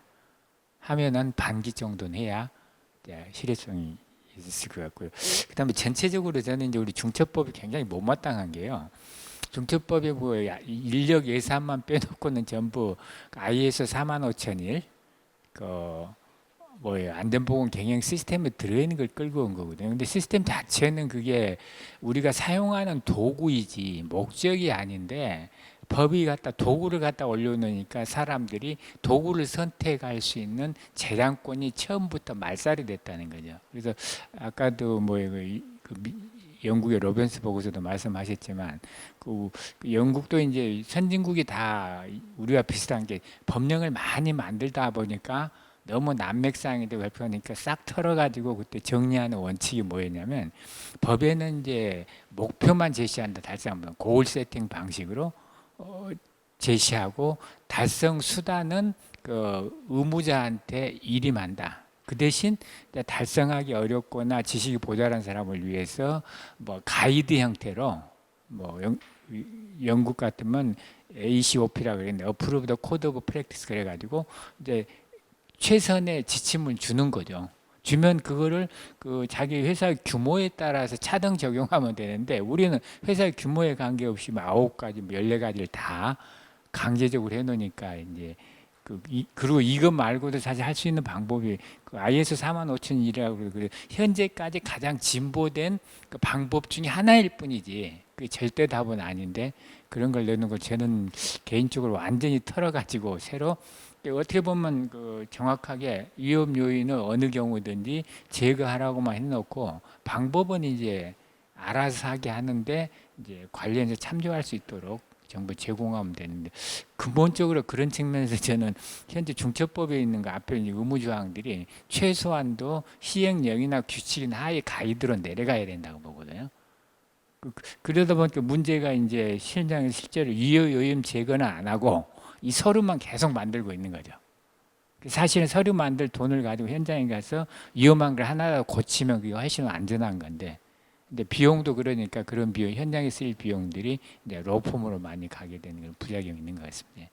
제 의견입니다. 예, 저는 민기업에서 왔고요. 저희가 사는 데는 지금 여수에 있어요. 그런데 제가 이제 여수하면서 이제 애국인들 그 그 노동자들 저희가 이제 같이 이제 체불 임금하고 뭐 상담해서 보니까요, 가장 사각지대가 그 5인 미만, 특히 또 통계 수치 잡혀 있는 이력에 굉장히 문제더라고요. 그래서 지금 여수는 인구가 한 20만인데요. 애국인들, 특히 선원들, 한국 사람 많았잖아요. 거기가 2,000명이 넘게 이제 그 뭐죠, 근로기준법 적용 안 되죠. 5인 미만 이러기 때문에.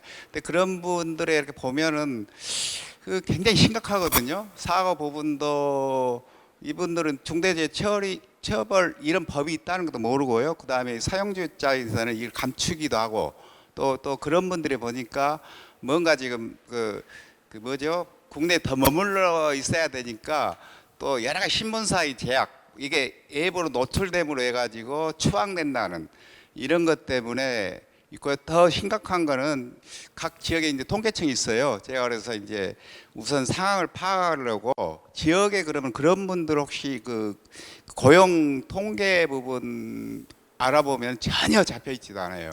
굉장히 심각하거든요. 5인 미만 이런 부분들.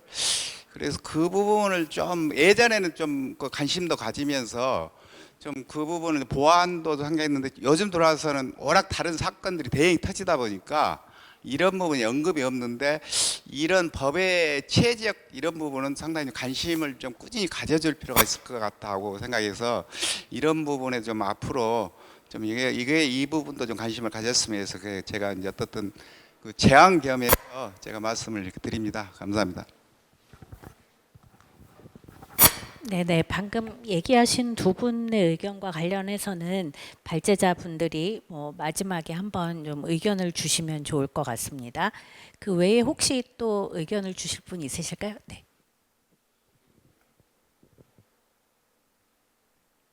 아까 인사말 할 때 두서없이 이야기했던 부분에 대한 연장선에서 말씀드리고 싶은데요.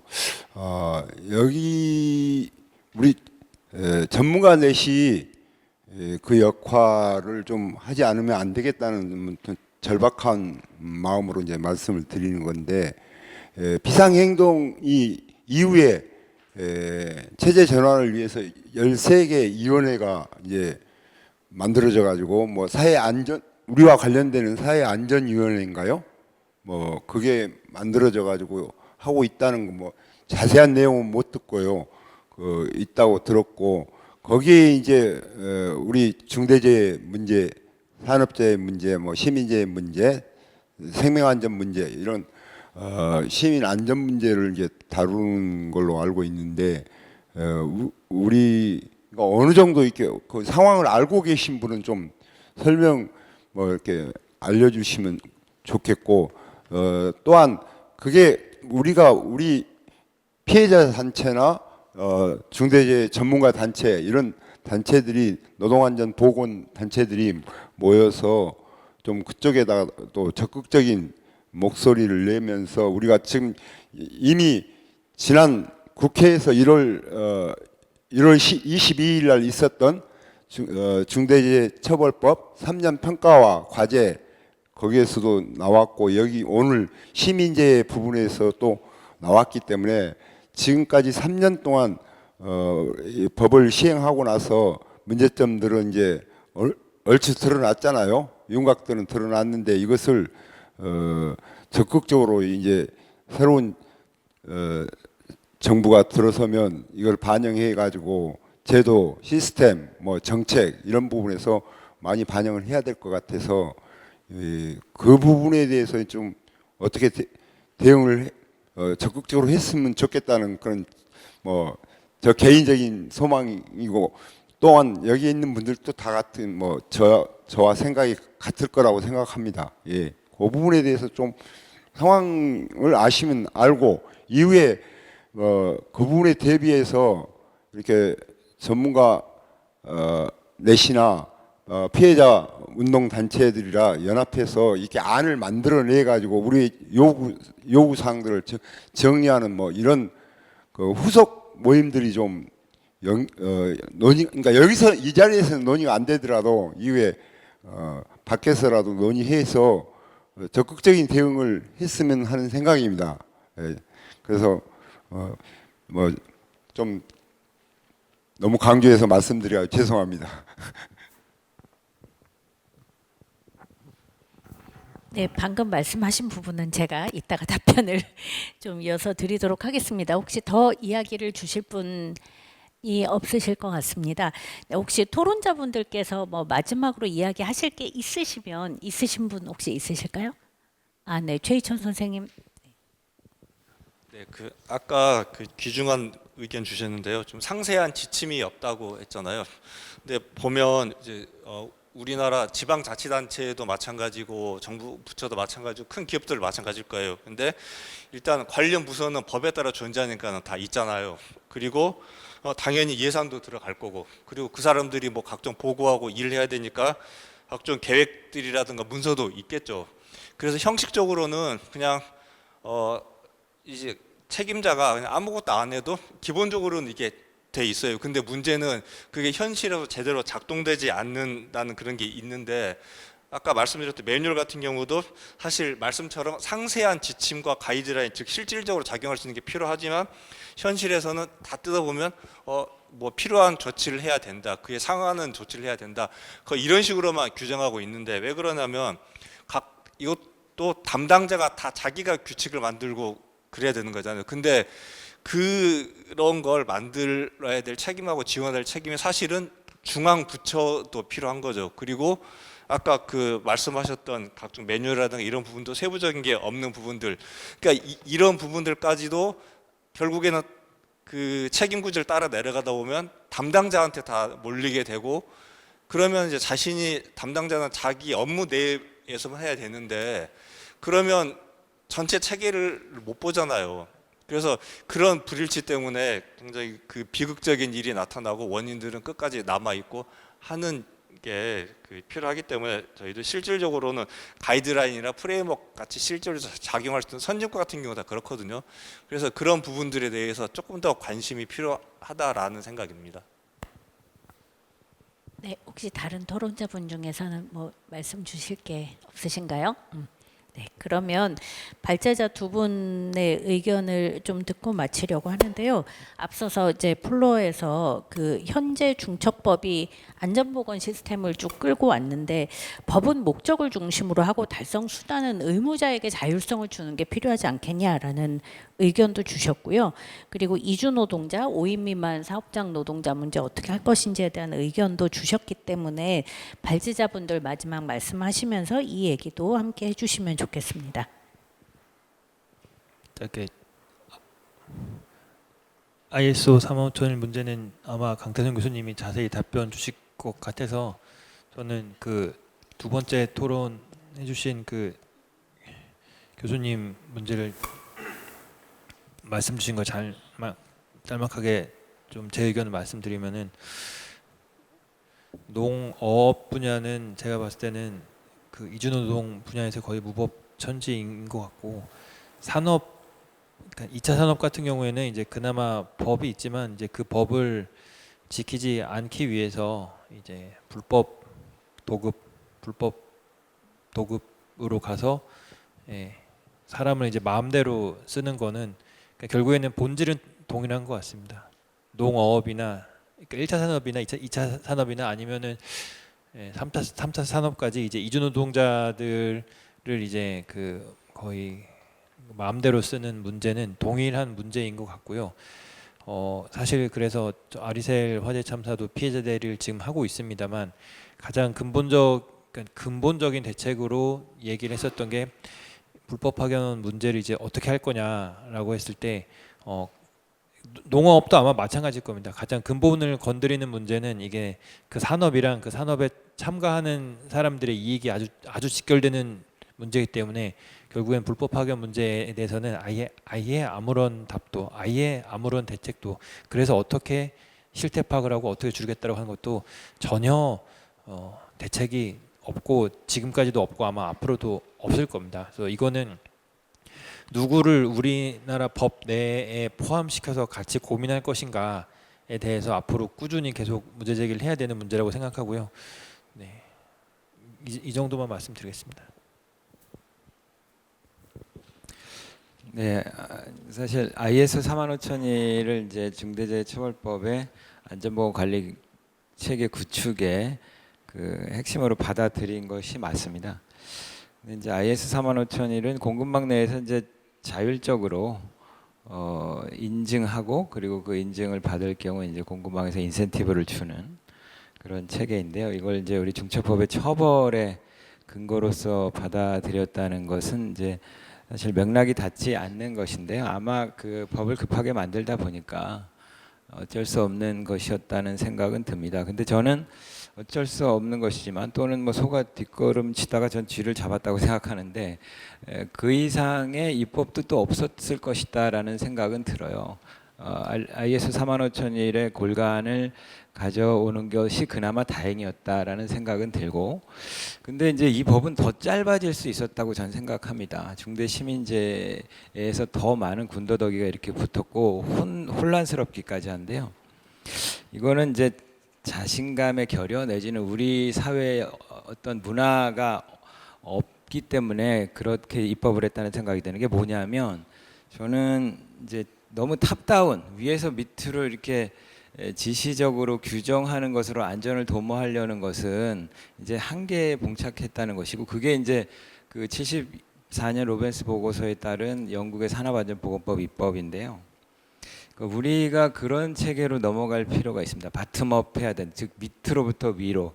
아까 우리 안홍석 교수님께서 지적하신 그 A콥이라는 것은, 영국은 이제 산안법이 굵직하게 포괄적으로 기입물 또는 절차를 규정하고 실행 가능한 한 개선하도록 하는 것이 핵심입니다. 근데 우리는 시시콜콜하게 어떻게 하라고 규정하고 있고, 산안법도 그렇고 심지어 포괄적으로 그리고 실행 가능한 한 안전하게 개선하도록 유도하기 위한 중처법마저도 중대시민제에서는 시시콜콜하게 제외하고 있습니다.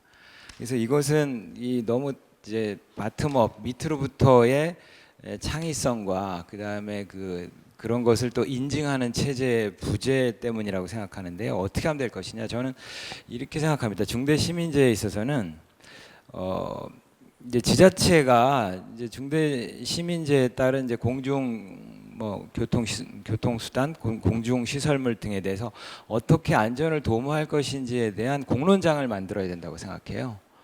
그래서 같이 위험성 평가를 해야 된다고 생각하고, 거기엔 지자체뿐만 아니라 이해관계자, 소비자인 이제 시민들 대표들 참여해야겠죠. 그래서 어떻게 하면 우리의 공중시설물과 공중교통수단 등이 더 안전해질 수 있는지에 대해서 중지를 모아야 되고, 그래서 규정을 같이 만들어야 된다고 생각하는데요. 그럼 매뉴얼을 더 복잡하게 만들면 실무자들이 더 괴로워질 것 아니냐, 인정합니다. 근데 저는 거기서는 아레날, 즉 롤 앤 리스폰서빌리티를 그러한 매뉴얼엔 분명히 해야 돼요. 그래서 공론장을 만든다는 것은 이것은 누구 책임이다, 즉 시장의 책임이다, 이건 도지사의 책임이다 등등까지 이제 분명히 되는 그런 매뉴얼을 말씀드립니다. 그래서 그런 것들이 이 공급망 내지는 이제 시장 또는 이제 그러한 시설물을 관리하는 참여자들 내에서 인정되는, 이제 이게 저는 필요하다고 보고요.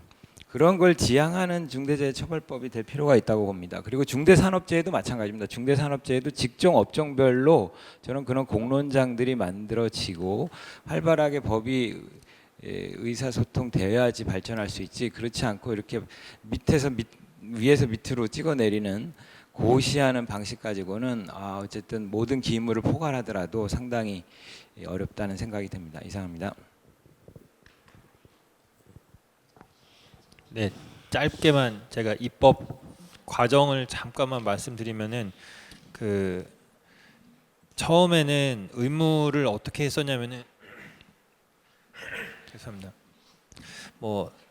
사업장, 공중시설, 교통수단, 제조물 등등에서 사람이 안전보건상 위해를 입지 않도록 위험을 방지할 의무가 있다라고 해서, 아까 안홍섭 교수님이 말씀 주신 것처럼 의무 내용은 최대한 좀 포괄적으로 정해놓는 것이 필요하다라고 했었는데, 이게 입법 논의 과정을 거치면서 이게 너무 포괄적이면은 여러 가지 비판이 있을 수 있다고 해서 지금 법률처럼 이제 지금 법률 조문처럼 이렇게 유형화를 해놓은 게 정부 쪽에서 구체화적인 입장을 준 거고요. 그 다음에 이제 시행령에 계속 얘기 나오는 그 ISO 45001 내용을 구체화해서 한 것도 결국에는 이제 노동부 쪽에서 그 아이디어를 이제 냈었던 거고, 그거를 또 그대로 차용을 한 것도 결국에는 그러니까 중대 시민제에다가 차용을 이제 하게 된 그런 겁니다. 그래서 다 사실 비슷한 문제의식은 갖고 있는 것 같습니다. 앞으로 저희 네트워크에서 어떻게 이 의무 부분을 잘 개선을 해서 실효성이 있는 예방이 가능하도록, 그리고 불가피하게 참사 발생했을 때 처벌은 어떻게 하는, 처벌을 이제 실효성 있게 하려면 어떻게 하는 게 좋을지는 좀 같이 논의를 좀 해봤으면 좋겠다는 제안을 드립니다. 네, 사실 중대재해처벌법을 처음 만드는 과정에 같이 하면서 이것의 어떤 한계나 어려움들이 매우 많이 있긴 했습니다. 그래서 끊임없이 개정해 나가야 되는 과정으로서 이 문제를 생각을 했는데 막상 그 이후에 손대는 게 참 쉽지 않은 조건이구나 이런 생각이 많이 들긴 했습니다. 오히려 거꾸로 계약을 막아야 되는 그런 상황들이 계속 되고 있어서요. 오늘 제안해 주신 많은 내용들을 우리가 어떻게 좀 다시 바꿔 나갈지에 대해서 고민을 많이 해야 될 것 같습니다. 근데 이게 이제 바꿔 나가려면 여러 가지 조건이 필요하겠지만 무엇보다도 시민들의 안전 역량을 높이는 게 매우 중요한 일인 것 같아요. 강태성 교수님 말씀하셨듯이 공론장을 만드는 문제도 시민들이 얼마나 안전에 대한 역량이 높아질 수 있을 거냐에 관한 문제이기도 한 것 같습니다. 그래서 마지막에 제안해 주신 게 지금 이제 비상행동 차원에서 윤석열 이후에는 어떻게 안전한 사회가 될 수 있을 거냐를 고민해야 된다고 말씀을 하셨고, 지금 비상행동의 사회 대개혁 특위 안에 이제 여러 개의 소위원회가 있고 그중 하나가 생명안전 소위원회이기도 합니다. 거기에서는 이제 중대재해 문제를 비롯해서 여러 가지 이제 의제를 다루고 있는데요. 현재는 그냥 기초적인 안을 정리하는 수준이고 아마 조만간 정리된 안을 가지고 좀 공론장을 만드는 토론회를 진행을 하게 될 것 같습니다. 그때 조금 더 많은 사람들이 목소리를 내고 이게 윤석열 이후의 세상은 어떻게 좀 더 생명안전이 보장되는 사회로 갈 수 있을 것인지에 대한 논의들을 함께 해 나가야 되겠다 이런 생각이 듭니다. 오늘 중대 시민재해를 중심으로 얘기했고 중대재해처벌법에 대한 제도 개선 방안을 중심으로 얘기했지만 그 외에 다양한 개선 방안에 대해서, 그러니까 시민재해 예방을 위한 여러 가지 조치들에 대한 의견들도 토론자 분들께서 많이 주셨습니다. 결국 우리가 이것을 현실화하기 위해서 중대재해를 없애기 위해서 전문가들이 노력할 뿐만 아니라 이것을 어떻게 시민들이 자기 과제로 함께 할 수 있을지 우리가 같이 공동으로 목소리를 내고 함께 토론하면서 문제의식을 확산하는 게 매우 중요한 일일 것 같다는 생각이 듭니다. 오늘 자리를 마련해 주신 모든 분들께 감사를 드리고요. 발제자와 토론자로 해주신 분들에게 모두 감사를 드리면서 오늘 토론회를 마치도록 하겠습니다. 모두 고생 많으셨습니다.